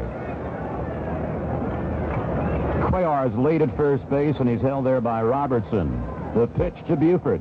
Swings and misses. He took the full cut, but got a couple of steps inside the bag at third against Buford.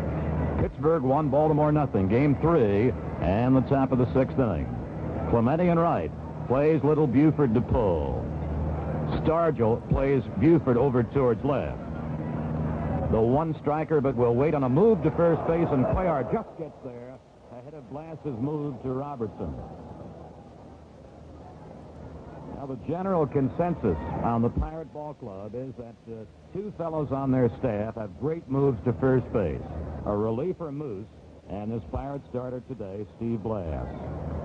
Blass, 29-year-old right-hander, wound up this regular season in fine style, had trouble in the playoffs against the Giants. The 1-strike pitch. Fanned that and missed again. 0-2 to Buford. Now, Buford is not built on the big side like a right-handed swinging counterpart to the Pirates' Bob Robertson. But much the same as Robertson, Buford's strokes are mostly uppercut strokes.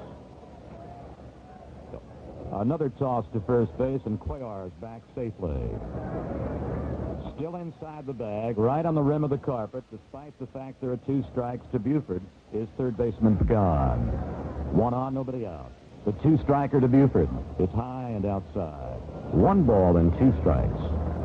To completely set now the Pirate infield for you, Alley, the shortstop, is shading his glove side to the bag. Second baseman Cash is back about a little bit deeper than halfway. Clemente pulled to right. Oliver shades a bit to right center. In straightaway left against the left-hand batter is Stargell. 1-2 to Buford. He fouls it straight back off his hand. Still a ball and 2 strikes. Here in the top of the 6th inning, after 5 innings plus the leadoff batter Cuellar, The Orioles have only reached a blast for 3 base runners. The walk to Hendricks in the second, the base hit by Brooks Robinson with 1 gone, top of the 5th, and the leadoff walk a couple of moments ago to Cuellar. The 1-2 is in the dirt, blocked by Sam Guillen, and Cuellar stays at first base. 2 balls and 2 strikes. Blass for the Pirates during the regular campaign made 33 starts, and that topped the staff. He had 12 complete games, and that topped the Pirates staff. He won 15, he lost 8. As a matter of fact, Steve Blass beat every National League club with one exception, San Francisco. Robertson plays back of Cuellar's lead now at first base. On the 2-2er, Buford takes strike 3. It's chewed off the outside corner at Buford's belt. 4 strikeouts. 4 strikeouts for Blass. And the first killing in the top of the 6th inning. It will bring up Merv Rettenmund. Rettenmund has bounced out short to first. He has also flied to right fielder Clemente, and that was just inside the right field line in the 4th inning. Rettenmund right now 3 for 11 in World Series action this year. Cuellar's lead not held by Robertson. A breaking ball snapped back to the mound, fielded by Blass. Makes his toss to first in time to Robertson, and on the tapper in front of the mound, advanced Cuellar to second base. Rettenmund becomes out number 2. At second base is Cuellar with 2 gone, and the batter will be Boog Powell. Powell shows only 1 hit in the World Series so far. He is 1 for 10. He is 0 for 2 today. He has bounced out to second, then looked at an off-speed curve in the 4th inning for strike 3. So far in all 3 World Series games, Pirate pitchers have thrown Powell a lot of off-speed stuff. Way around to right field against Powell's power is Clemente. Pulled just as much into right center as Oliver. Into left center is Stargell. The shortstop alley playing to the first base side of second. Cuellar's lead at second with 2 gone. High to Boog Powell, ball 1.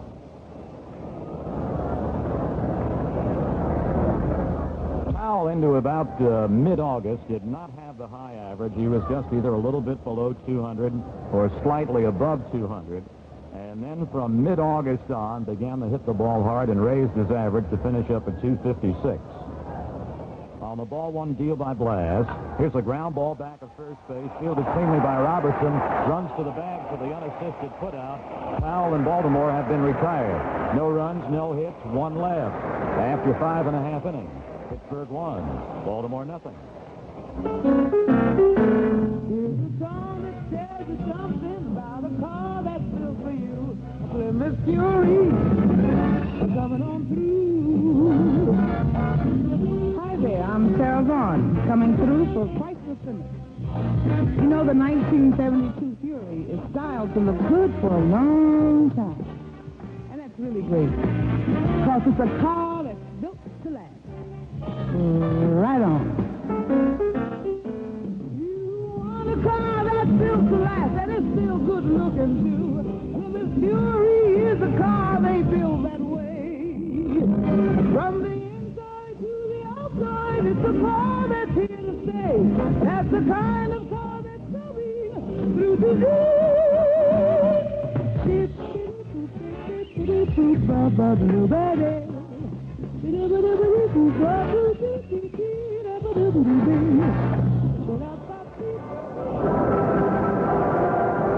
You can hardly fault the pitching of Mike Cuellar, the Baltimore pitcher, in a 20-game winner. Cuellar has allowed only 1 run. That was on a base hit and a couple of infield outs back in the 1st inning. He has been in trouble in the 2nd, again in the 4th, and again in the 5th. But the Pirates are back to their old tricks of yesterday, and that they've left 7 men on. But Steve Blass has been the better pitcher today. He has allowed only 1 base hit. That was in the 5th inning. He has walked 2 men, and the Orioles have stranded all 3 men on deck, on base. And, of course, Blass went in trouble. After walking the pitcher, got the next 3 men, Buford, Rettenmund, and Powell, 1, 2, 3, just as Cuellar, back in the 5th inning, with men at first and third and only 1 out, struck out Stargell and Robertson. Quite a performance. With the Pirates thus far having the edge 1-0. We go to the last of the 6th, and Guillen, Pagan, and Alley, and here's Bill. Sanguillen has flied to right. He has singled to center in this ball game, and after Sanguillen here in the Pirates' sixth inning, Cuellar will also face Pagan and Alley. Sanguillen, right-hand batter, bends at the knees towards the plate. Here's an off-speed curve, fanned at and missed, and here's Sanguillen completely losing his balance. That off-speed curve delivered by Cuellar and missed completely by Sanguillen was that one big pitch that Cuellar used most of the year and had so much success with. He's ahead of Sanguillen 0-1. Rocking back, coming in with his 0-1. The fastball lined right center, base hit. Rettenmund running it down, gets to it. Here's Sanguillen going for two. The throw is late to second base and to the outfield side of second. Sanguillen dove in, arms extended, to get a double into right center and beat the throw by Rettenmund. The toss by Rettenmund was not on target. It was to the outfield side of the base at second. Sanguillen on a 2-for-3 afternoon. It's the Pirates now getting away quickly in the bottom of the sixth inning on a leadoff two-bagger. They now have 5 hits off Cuellar. 3 of the 5 have been doubles by Cash, by Pagan, and now this one by Sanguillen to right center. Here's Pagan with a two-bagger and his sky to center as Cuellar works him in the dirt, ball 1. Pagan is 1 for 6 in this World Series. In early August, he came out of the Pirate uniform because he was hit on the arm and broke his left arm. Cuellar setting, looking back, comes in, and he's got a foul tip strike now to Pagan. He tries to check his swing, and the ball foul tip right back into Hendrick Smith. 1 ball and 1 strike. Foul a couple of steps inside the line at first and playing Pagan halfway. Brooks Robinson at the other corner is just inside the line and close to the bag. Sanguillen at second base and nobody out in the bottom of the sixth inning. 1-1er. It's a strike at the knees of Pagan. 1 ball and 2 strikes. The Pirates have picked on Cuellar for base hits in the first, second, fourth, and fifth, and now a leadoff double stroked by Sanguillen. Pirates are leading 1-0. Cuellar's set right down to the belt. His 1-2 pitch is fouled off to the left of home plate. So the count rides now between Cuellar and Pagan at 1-2.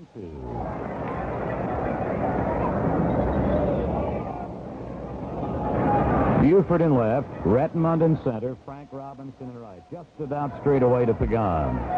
He is the 7th man in the Pirate order. Gene Alley will be the next batter. 1-2 again. Low and away from the right-hand batter. 2 balls and 2 strikes.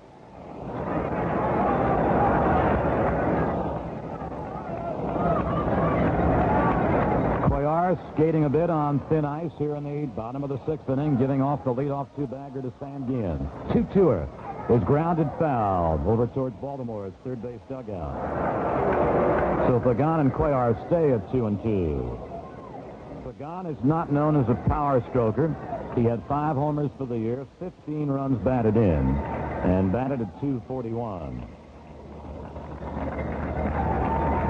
Second base umpire Jim Odom just called time, and now he has waved the ball game to continue. Sanguillen inches off second base, not being bothered by the shortstop, Belanger. 2-2. Pagan, line drive, base hit, left field. Sanguillen turns third, comes on to score, and the Pirates go ahead 2-0 on the single pulled to left field by Pagan. Pittsburgh 2, Baltimore nothing in the bottom of the sixth inning. For the first time in the game, the Pirates have 2 hits in an inning. And they get them back-to-back on a double by Manny Sanguillen and a left field single by Pagan. Pagan on a 2-for-3 day strokes over Sanguillen, and the Bucks lead 2-0. And here's Gene Alley, the shortstop. Alley has walked and bounced out. The set in Cuellar's pitch with the runner going is fouled off to the right of home plate. Left-hander Grant Jackson begins to warm in the Oriole bullpen. Jackson, former National Leaguer and a left-hander, warming in Baltimore's bullpen along with right-hander Dave Leonard. Now the Pirates were just playing run and hit against Cuellar, with Pagan running and Alley swinging and fouling it off. Foul World is holding on Pagan at first base. The Pirates have scored again. They've got a runner at first base and nobody out. Alley's the 8th man on the order to be followed by Blass. Cuellar sets down to the belt, checks the runner, and he comes 0-1. Here's a bouncer over the mound. In comes Belanger, the shortstop, throws to first. He retires Alley, but on the ground or over the mound, Pagan moves to second base. Alley is the Pirates' first out in the bottom of the 6th inning. Pagan moves into a scoring spot. And now the Pittsburgh pitcher, Steve Blass. Blass has, from a pitching standpoint, has accomplished today what neither first-game starter Ellis nor second-game starter Johnson had been able to accomplish, and namely go past the 4th inning. He's batting in the bottom of the 6th with Pagan at second. Hits a ground ball to third baseman Brooks Robinson. Pagan stays at second, and Robinson tosses out Blass. That is out number 2 in the Pirates' 6th inning.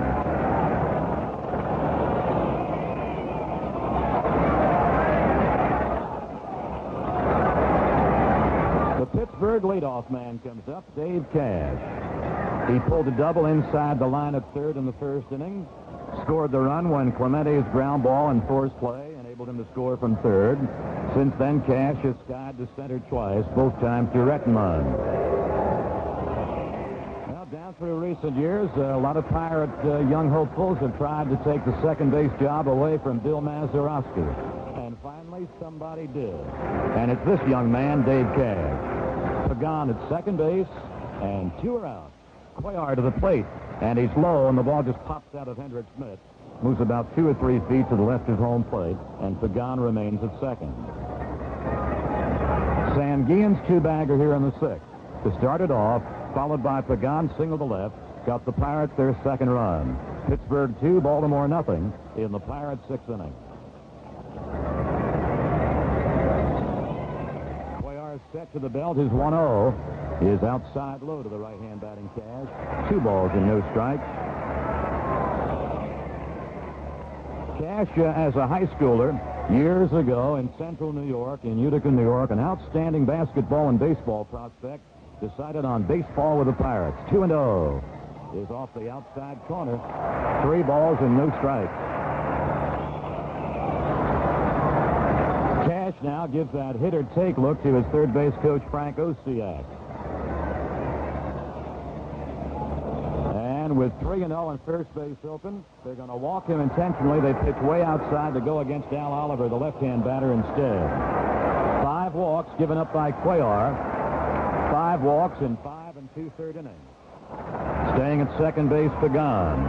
So after Cuellar was way back of Cash at 3-0, he got instructions from Earl Weaver at the Baltimore dugout to put Cash on and not give him anything too fat on 3-0. Al Oliver is up. Safe on a throwing error by Powell in the first inning. Fouled out to left fielder Buford in the third. He was a Cuellar walk in the 5th inning. Now Oliver way off the plate. Runners at first and second, and 2 are gone. Breaking ball snaps outside. 1 ball and no strikes.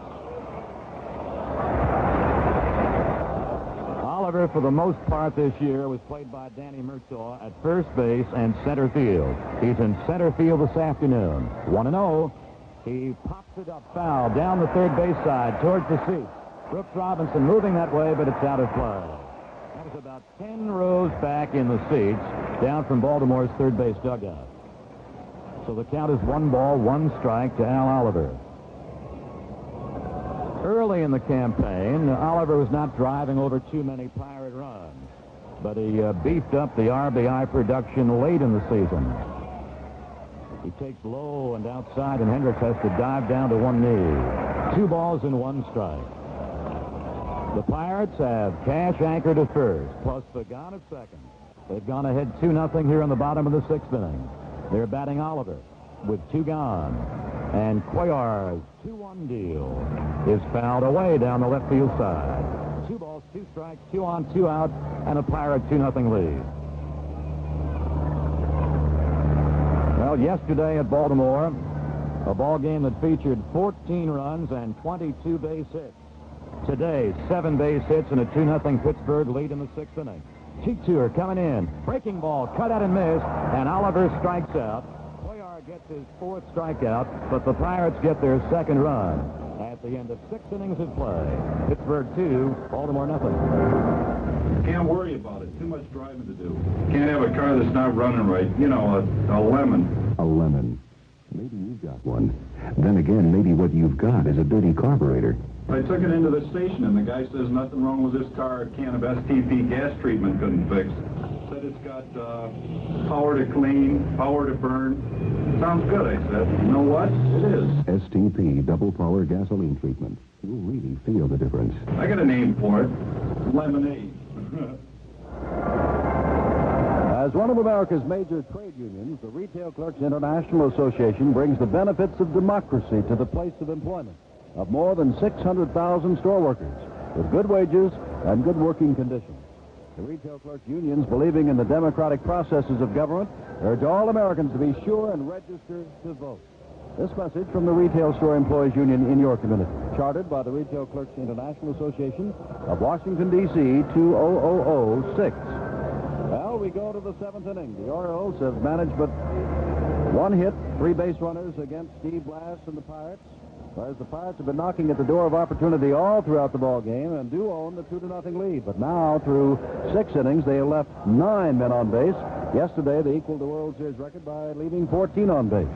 The truth of the matter is, I'm sure the Pirates don't care how many leave on base today as long as the lead stays at least 2 runs in favor of the Buccos.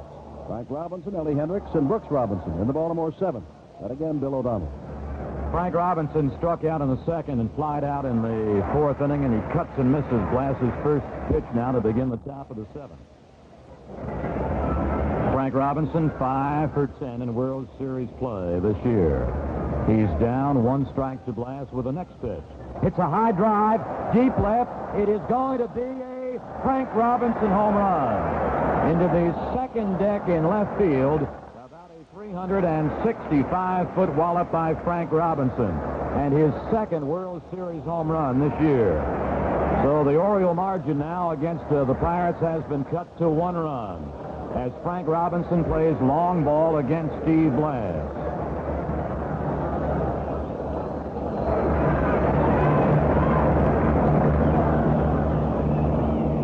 Incidentally, have made a defensive switch here in the top of the 7th inning. They have Jackie Hernandez at shortstop replacing Alley. Elrod Hendricks is thrown a strike at his knee. Frank Robinson, who had a home run in Game 1 of the World Series, now gets 1 more in Game 3. The 1-strike pitch, ground foul down the first base side. Again repeating, Hernandez is the Pirates shortstop here in the top of the 7th, replacing Alley. Frank Robinson has just broken apart Blass's shutout performance in the top of the 7th inning with a left field home run. The 2-striker to Hendricks. He checks his swing and fouls it off. It comes screaming over the Oriole dugout. Still 0-2 to Elrod Hendricks. Blass walked him in the 2nd on a 3-2 pitch and then struck him out in the 5th inning. Pittsburgh 2, Baltimore 1. Top of the 7th inning. Starts to fire. 0-2 zipped in. A changeup, fanned at, missed, dropped by Sanguian. Then he makes the tag on Hendricks along the foul line. 5 strikeouts for Blass. And the first out in the top of the 7th inning. The ace of the Pirate bullpen staff, right-hander Dave Justy, is warming. Now the Baltimore batter with a run home on a Frank Robinson homer, and 1 out in the 7th is Brooks Robinson. He had the first hit off Blass in the 5th inning with 1 out. Blass to his windup, throwing a strike above the knees. Blass has given up only 2 base hits. 0-1 to Brooks Robinson. Swing and a foul tip comes popping out of Sanguian's mitt. 0-2 to Brooks Robinson. Brooks Robinson, 5 for 9 in World Series play this year. Nobody on. 1 out. A run home in the top of the 7th. 0-2. Swing and a miss. Brooks Robinson strikes out. So Blass, after giving up the home run to Frank Robinson, just tightens up on that belt buckle. He fans Hendricks. He strikes out Brooks Robinson. He now totals 6 strikeouts in the ball game, and he'll now meet Dave Johnson. Johnson flied to center in the 2nd. rolled into a fielder's choice in the 5th inning. Blass to Johnson way outside with a breaking ball. 1 ball and no strikes. Johnson the batter, Belanger's on deck. Justy continues to warm in the Pirate bullpen. Blass's 1-0 move to Johnson. Foul to the netting. 1 ball and 1 strike.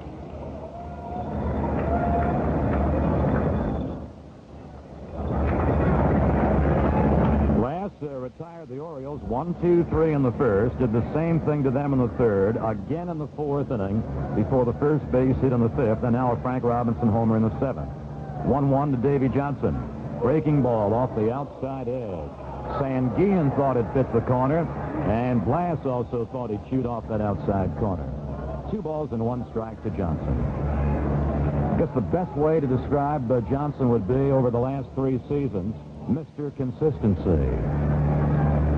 The 2-1 pitch to Johnson. Ground ball chopped wide of 3rd, backing up. Hernandez pulls it down, hurries to throw in time. It gets to Bob Robertson to retire Johnson.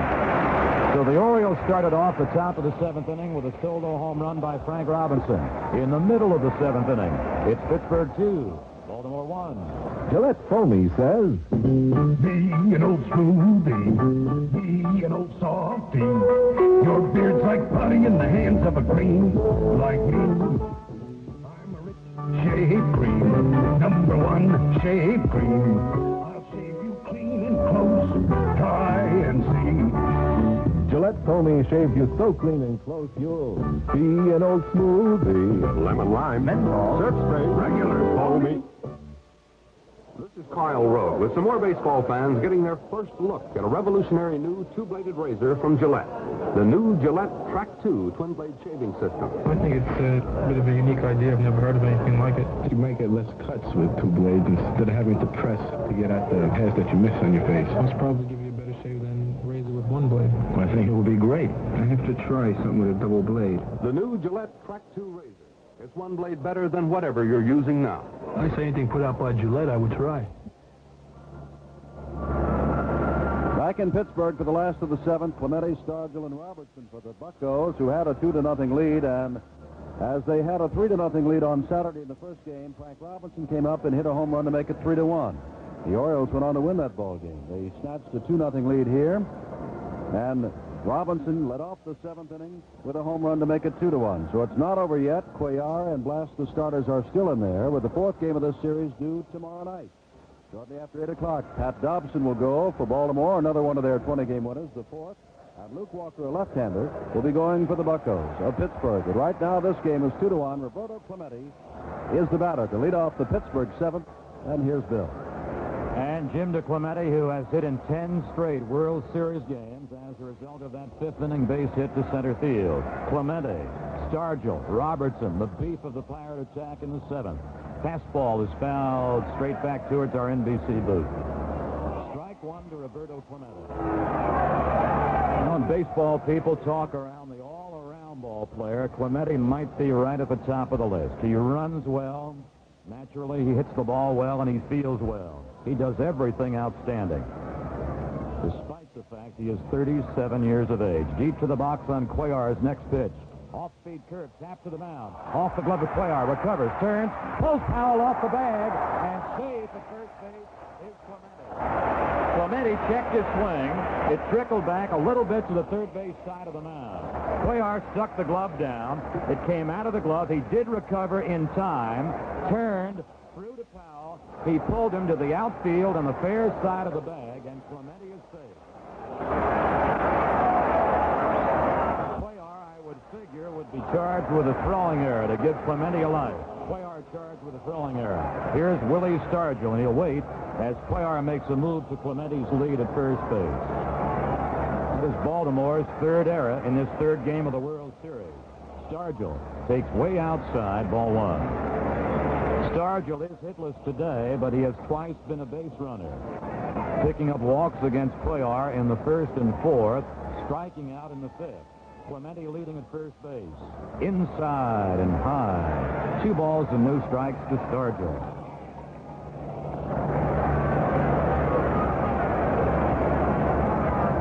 Powell holding as Clemente inches off first base with nobody out. Pittsburgh leads 2-1, bottom of the 7th inning. Stargell takes low, so he's way ahead, 3 balls and no strikes. And out comes the Oriole manager, Earl Weaver. Now, in most situations this season, when initial visits in an inning have been made to the mound, it has been the Baltimore pitching coach, George Bamberger. But during the playoff series, the Oriole pitching coach, George Bamberger, came down with the back pains and chest pains, was forced to be hospitalized in a Baltimore hospital, and has not been with the Orioles since. He is still hospitalized in Baltimore. With Cuellar struggling against Stargell, 3 balls and no strikes, Baltimore's bullpen is active with big right-hander Tom Dukes. Cuellar to Stargell, 3-0. That's ball 4. It advances Clemente to second. Stargell occupies first. Nobody's out. And the batter will be Bob Robertson. 6 walks issued by Cuellar. And he's yet to retire a batter here in the bottom of the 7th inning. Clemente at second. Stargell at first. Pittsburgh ahead by 1 run, 2-1. Robertson has not had at the moment a good day. He has lined into a double play. Twice has fanned. Clemente inches off second. Stargell gets his lead at first. Robertson taking high, ball 1.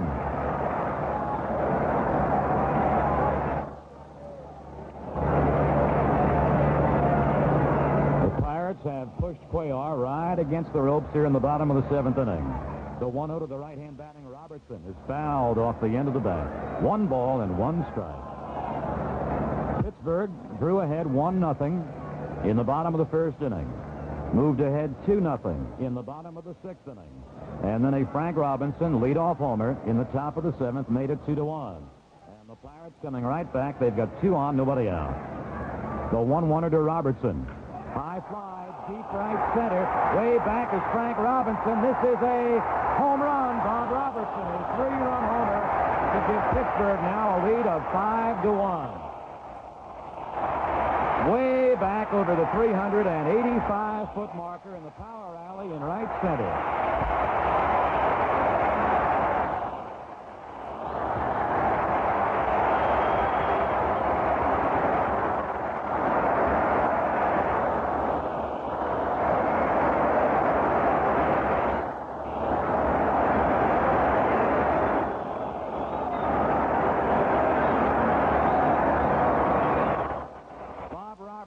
Had not had a World Series hit.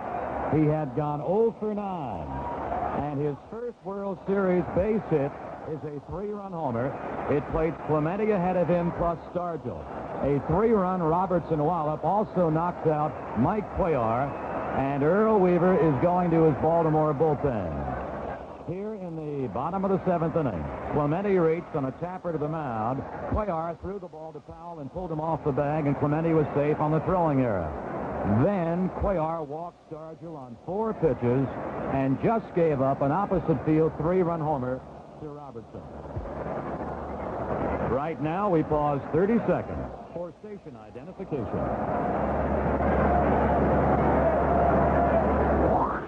Only logical that ANCO, makers of the finest windshield wipers, should come out with the finest windshield washer solution for winter driving. They did, and they call it ANCO Windshield Washer Antifreeze. It'll keep your windshield clear even in below-zero weather. So before Old Man Winter does it to your windshield, look for the yellow ANCO cabinet in good service stations everywhere. Get yourself some ANCO Windshield Washer Antifreeze. ANCO by Anderson.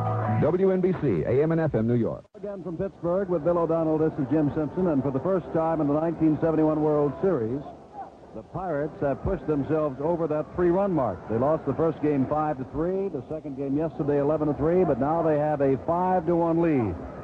A lead of 4 runs. Mike Cuellar, the left-hander, the screwball pitcher, has worked 6 innings plus, given up all 5 runs, 4 of which were earned. The 5th is unearned, and Cuellar brought that on himself on the throwing error on Clemente's little bouncer that started the 7th inning. He surrendered 7 hits, struck out 4, and walked 6. So Cuellar went down the drain by throwing the ball away on a Clemente bouncer that put Clemente on, walking Stargell, so he put him on himself, and then Bob Robertson got the opposite field home run, and suddenly a 2-1 ball game becomes 5-1 Pittsburgh, and the Pirates threatening to win this third game and get back in the series. Tom Dukes now on the mound, 5-4 for the year, 3.52, first appearance in the series. Manny Sanguin hits a ground ball foul down the third base side. Right-hander Tom Dukes, who was part of a winter deal, which brought Pat Dobson, another right-hand pitcher, with him from San Diego to Baltimore in exchange for, among others, Tom Phoebus. Dukes this year, strictly in relief, made 28 appearances, won 1 and lost 5. 0-1, swing and a miss at a hard breaking ball. Dukes seldom will change up on batters. Most everything he throws, he whips in hard, fastballs and hard curves. He's ahead of Manny Sanguin, the right-hand batter, 0-2. The winding Dukes with his two-strike pitch. Inside high, right over the head of the ducking Sanguin. Pittsburgh 5, Baltimore 1 in the Pirates' 7th inning on the 3-run homer by Bob Robertson. 1-2 by the fast-working Dukes. Breaks it off outside. 2 balls and 2 strikes. 5 runs, 7 Pirate hits, 1 run, 2 Oriole hits. 2-2 are on the way by Dukes to Sanguin. Here's a high drive, right field. Frank Robinson in front of the warning track in right, and Frank Robinson for out number 1. Sanguin is retired for the first Pirate out in the bottom of the 7th inning. And now to Jose Pagan. He has doubled and singled in 3 trips and knocked over the Pittsburgh run in the 6th inning with a base hit pulled to left. Sanguin just retired on a fly ball to right on the heels of Bob Robertson's 3-run homer. Dukes delivers. Fly ball, left field. Buford coming on, and Buford makes the shoulder high catch. Pagan is quickly retired. 2 away in the Pirates' 7th inning. Back in 1968, pitching for Houston, Dukes was with the Houston Ball Club before going to the San Diego Padres. Dukes appeared in 9 consecutive games in relief, tying a major league record. Now he goes against Jackie Hernandez, who replaced Elliott Short in the top half of this inning. Hernandez takes low inside, ball 1.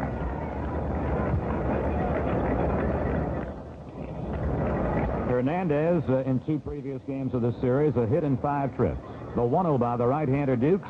Here's a ground ball to third. Digging it out, Brooks Robinson, and he throws out Hernandez for the final out. But the Pirates get 3 big runs on the 3-run homer by Bob Robertson at the end of 7 innings of play. Pittsburgh 5, Baltimore 1. Men and women bowl in league play every week. It could be the lively competition to put your team on top. It could be having a congenial group to bowl with every week. It could be trying a little harder when your team needs that important mark.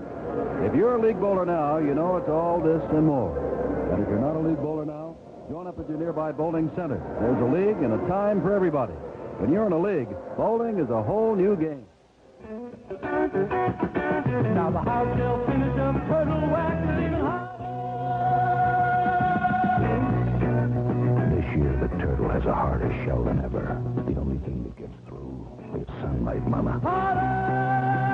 Liquid or cream car wax. The turtle goes on easy and stays on hard. Now the house shall finish up turtle wax even harder. New improved turtle wax. Anything else is mock turtle. For the first time in the 1971 World Series, it's the Pittsburgh Pirates who appear to be in complete control. They've got a 4-run lead, which means that the tying run can come to the plate, but not the winning run. Steve Blass has been near perfection, giving up only 2 hits and 1 run. He'll face the bottom of the batting order now, and you can bet if Blass gets in any trouble at all, Dave Justy, with those 30 saves in the regular season and 3 in the playoff championships, will come on in a hurry. Top of the 8th inning, Mark Belanger, and here's Bill O'Donnell. All right, Jim, Steve Blass in Pittsburgh with a lead of 5-1. In the top of the 8th inning, Belanger starts it off against the Pirate right-hander. Blass whips it in, and he snaps it in for a knee-high strike. Belanger has popped up and grounded into a force play. Dukes is due next, but Chopin has come out on deck. The 0-1. Strike, burns it on the outside corner. Oh, he's gone with a hard slider and the heat to get 2 strikes ahead of Belanger. Pittsburgh's lead is 5-1. It had only been 2-1 until Robertson's 3-run blast. The 0-2 on the way, outside and low. 1 ball and 2 strikes.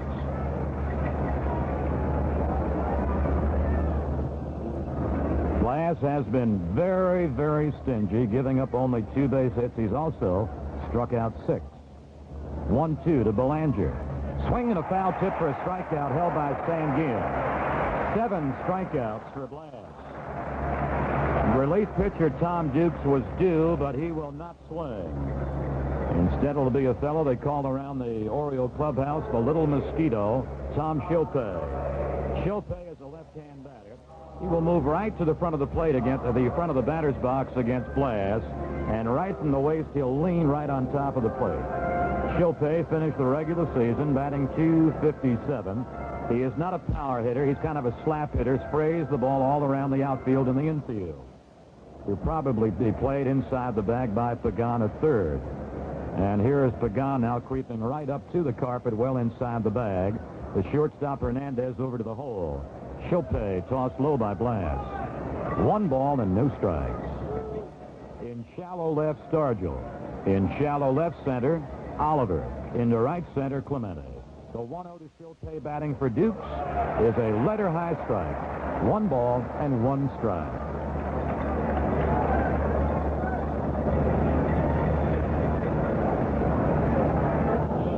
He was wind up rapidly. Issues the 1-1, which is inside and low. The catcher, Sanguin, thought that Shilpe had committed himself in his check swing. And now John Rice, the plate umpire, also checks up with the third base umpire, John Kibler, who confirms the opinion of Rice. 2 balls, 1 strike to Shilpe. Batting for Dukes in the top of the 8th with 1 away. Ball 2 and strike 1. Blass to Shilpe. Fouls it off the mask of plate umpire Rice. 2 balls and 2 strikes.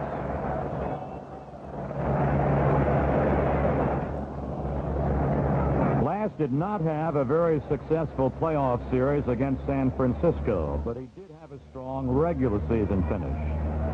2-2 to Shilpe. Ground ball right to the mound, speared by Blass, and he throws out Shilpe for out number 2. Shilpe, batting for Dukes, has bounced out to the first base side of the mound. Blass to Robertson. So Blass has cut down the first 2 in the top of the 8th. Since the home run to begin the top of the 7th by Frank Robinson, he has also retired now 5 in a row. At one point in the middle of the ball game, Blass had retired 9 in a row. To the leadoff man, Don Buford. He has to twist out of there. It's hit high and tight, ball 1. 1 ball, no strikes to Buford. Buford, twice as skied to left field as Stargell, has also looked at strike 3. Blass 1-0. Changes up, and he's got the strike. Blass does not have the straight change. He's got the change off his curveball, plus the fastball, which moves around, and the hard slider. 1-1. Change curve is high. So he came back with the same pitch to Buford, but kept it upstairs. 2 balls and 1 strike.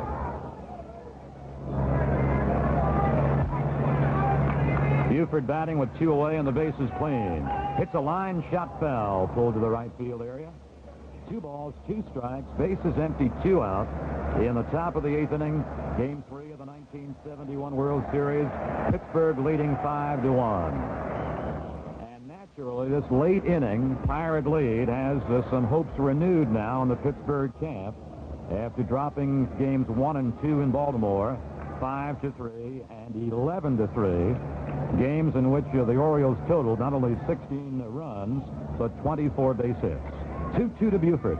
Change curve. Grounded back of first. Backing off Robertson. Blass goes to cover. Blass takes the toss, and Buford has been retired.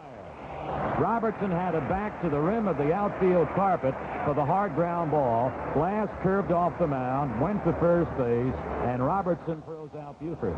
Blass has a 1-2-3-8 after 7.5 innings. Pittsburgh 5, Baltimore 1. When you watch the World Series, you know you're watching the 2 best teams in baseball. But what separates them from other teams? Well, some teams are noted for their hitting, others for their pitching, others for their fielding. But the teams that make it to the series are the ones that put all three together. And it's the same way with gasoline. Some are noted for quick starts, others for good mileage, and others for cleansing action. But the one that really stands out is the one that gives you all three: quick starts, good mileage, and cleansing action. And that's just what you get at Phillips 66. Great all-around performance in our gasolines.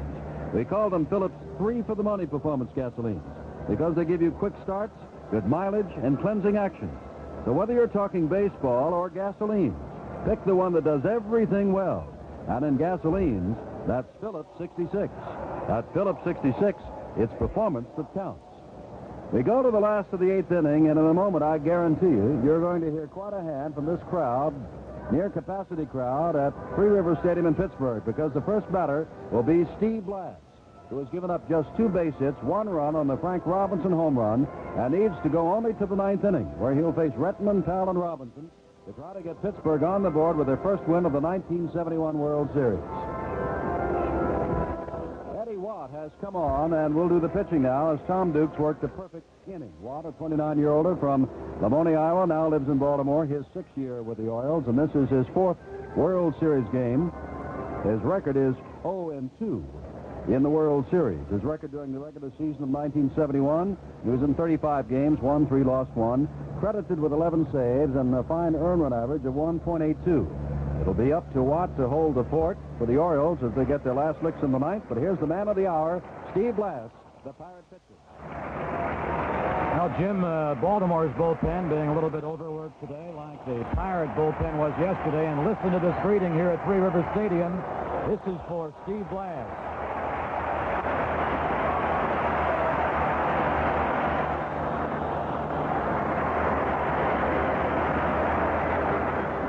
Most of the crowd of around 50,000 just starting now to sit down after greeting Steve Blass, who will bat against Eddie Watt to begin the Pirates' 8th inning. Blass 0 for 3. Right-hander Watt throws outside, ball 1. Watt is primarily a fastball and slider reliever. He had the top earned run average on the Oriole pitching staff. His 1-0 to Blass is fouled away off the thumb, straight off to the right. 1 ball and 1 strike to Blass. In the Pirate 8th, Blass plus Cash and Oliver. 5 runs, 7 hits for Pittsburgh. 1 run, 2 hits for Baltimore. 1-1. It's low, 2 balls and 1 strike. Cash will bat next. Oliver impatiently waiting back in the dugout. 2-1 coming on. It's strike 2 called at the letters. 2 balls and 2 strikes.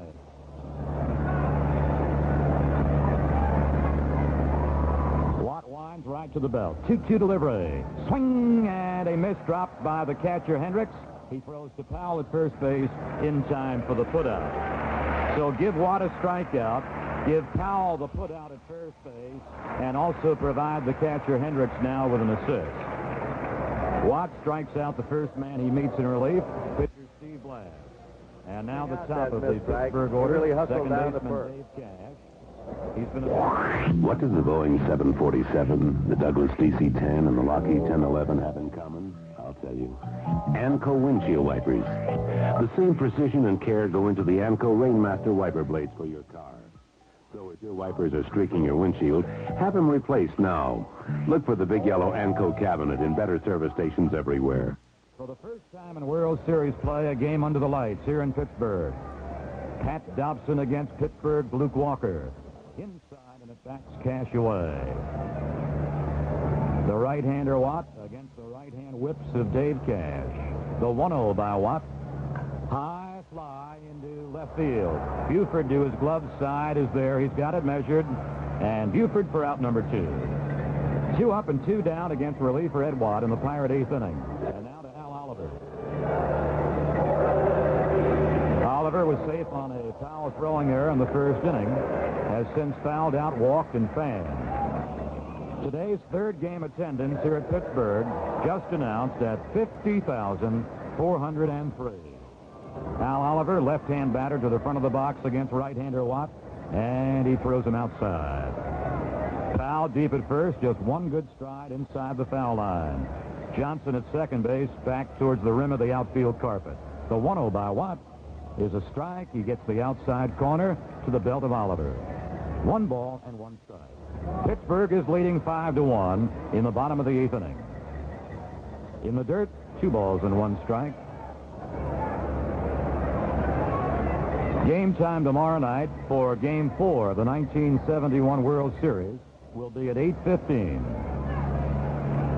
Watt 2-1ing Oliver. He hits a high pop-up to the right side of Baltimore's infield. Dave Johnson waves off everybody, and Dave Johnson for the 3rd out. So at the end of 8 innings of play in Game 3 of the World Series, it's Pittsburgh 5, Baltimore 1. Hi, this is Joe Garagiola, and today I'm going to give you some inside information on corrugated packaging from Owens, Illinois. See, there are times when the inside of a box is almost more important than the outside, especially if the product you're shipping is fragile or has a funny shape. Owens, Illinois has an expert on inside package design at each of the 20 Owens, Illinois box plants coast to coast. Ask for the inside story. Owens, Illinois. They're in the yellow pages.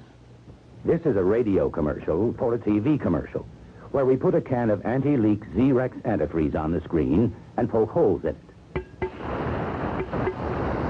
You see the can squirt, and you see the leak stop. While we tell you anti-leak Z-Rex guarantees you complete satisfaction for a full year or write DuPont for your money back. Follow directions, flush a dirty cooling system first. We can't show you our Z-Rex can on radio. We just hope you get the picture. Jim Simpson along with Bill O'Donnell back in Pittsburgh, 9th inning. Steve Blass has been superb. 1 run, 2 hits. You can look down on the bullpen to see Dave Justy warming up just in case. But if Blass is to win this ball game, and he's out in front 5-1 now, he's got to do it the hard way. Facing Merv Rettenmund, 3rd in the league in batting this year, plus power hitters Boog Powell and Frank Robinson. He owns the 4-run lead. The Pirates are just 3 outs away from their first series victory. And here's Bill. Well, Merv Rettenmund now starts. Well, the Orioles hope can be a productive 9th inning, and Blass works him high, ball 1. Yesterday in Baltimore, Murtaugh had to go to his bullpen 5 times. He had to lift Johnson and follow him with Kison, Moose, Beal, Miller, and Justy. He has not had to go to his bullpen yet today.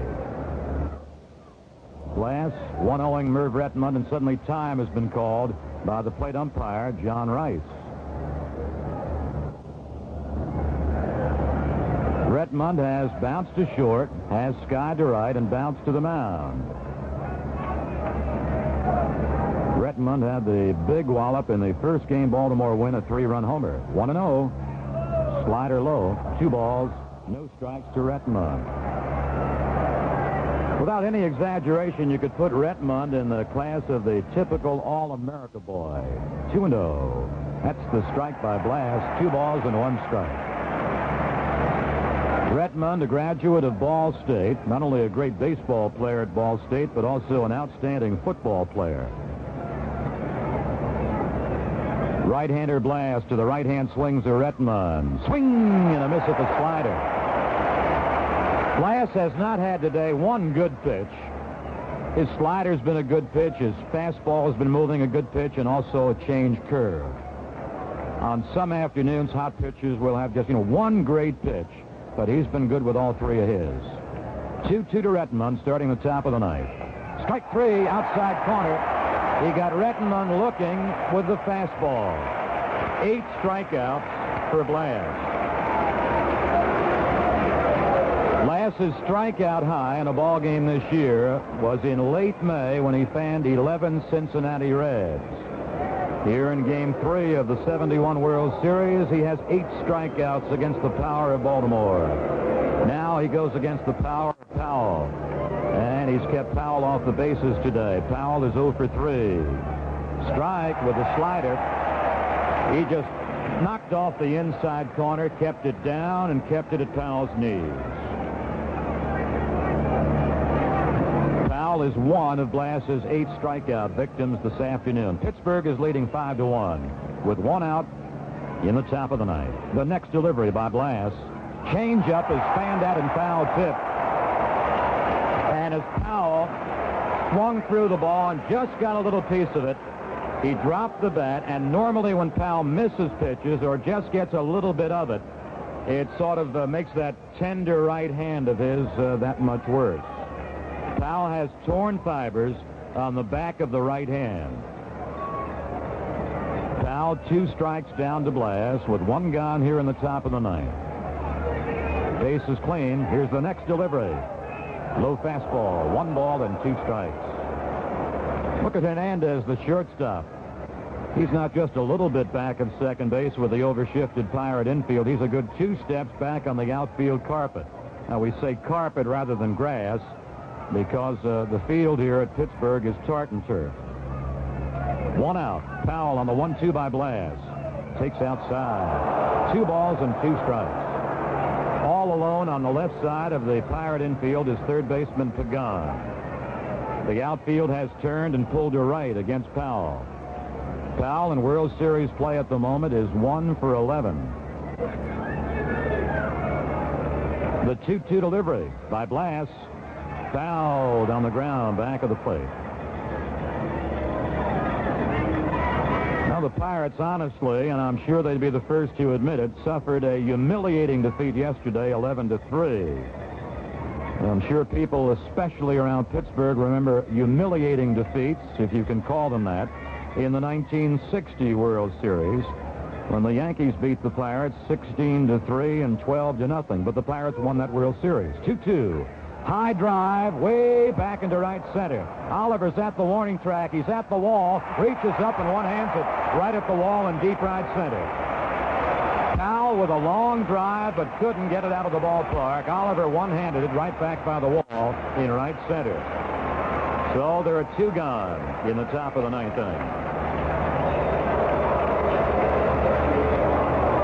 Frank Robinson, who has provided Baltimore with its only run, a leadoff 7th inning homer, and who during the 1971 regular season became only 1 of 11 major leaguers to hit 500 or more home runs. 2 gone, bases are empty. Fastball backs Frank away. He was jammed into his letters. Now Blass threw very hard to start the ball game. He is throwing just about as hard late in the ball game. Winding, dealing, 1-0. He's low to Frank Robinson, 2 balls and no strikes.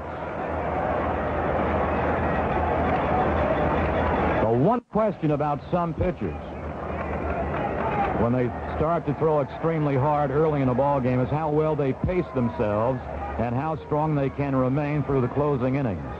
The 2-0 to Frank Robinson. Strike, letter high, 2 balls, 1 strike.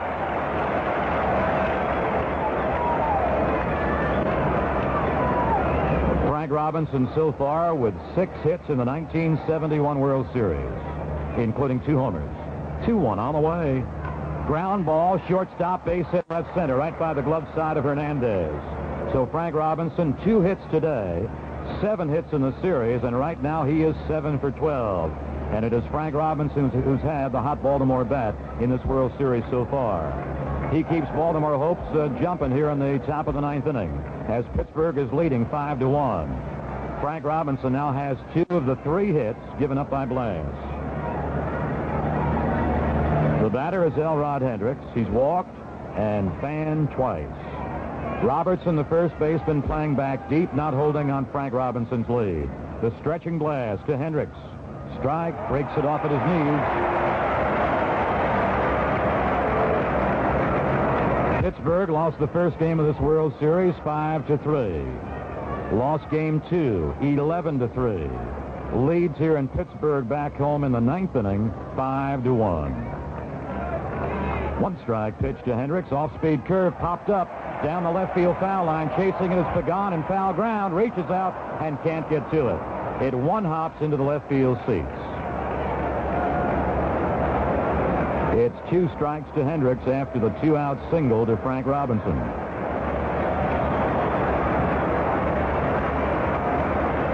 The Pirate infield, as it did against Powell here in the 9th inning, is also overshifting against the left-hand cuts of Hendricks. Playing shortstop Hernandez to the first base side of second. Not quite as deep to the outfield carpet as Hernandez had been against Powell. He's about 1 step back on the carpet. Cash, the second baseman, right on the rim of the outfield carpet. Deep at first base, close to the foul line, is Robertson. Way back of Frank Robinson's lead. Blass ahead of Hendricks 0-2 with 1 on and 2 gone. His delivery. Line drive, one hopping into Cash's glove at second base. Cash throws out Hendricks, and the Pirates have won Game 3 of the 1971 World Series. They win it behind Steve Blass 5-1.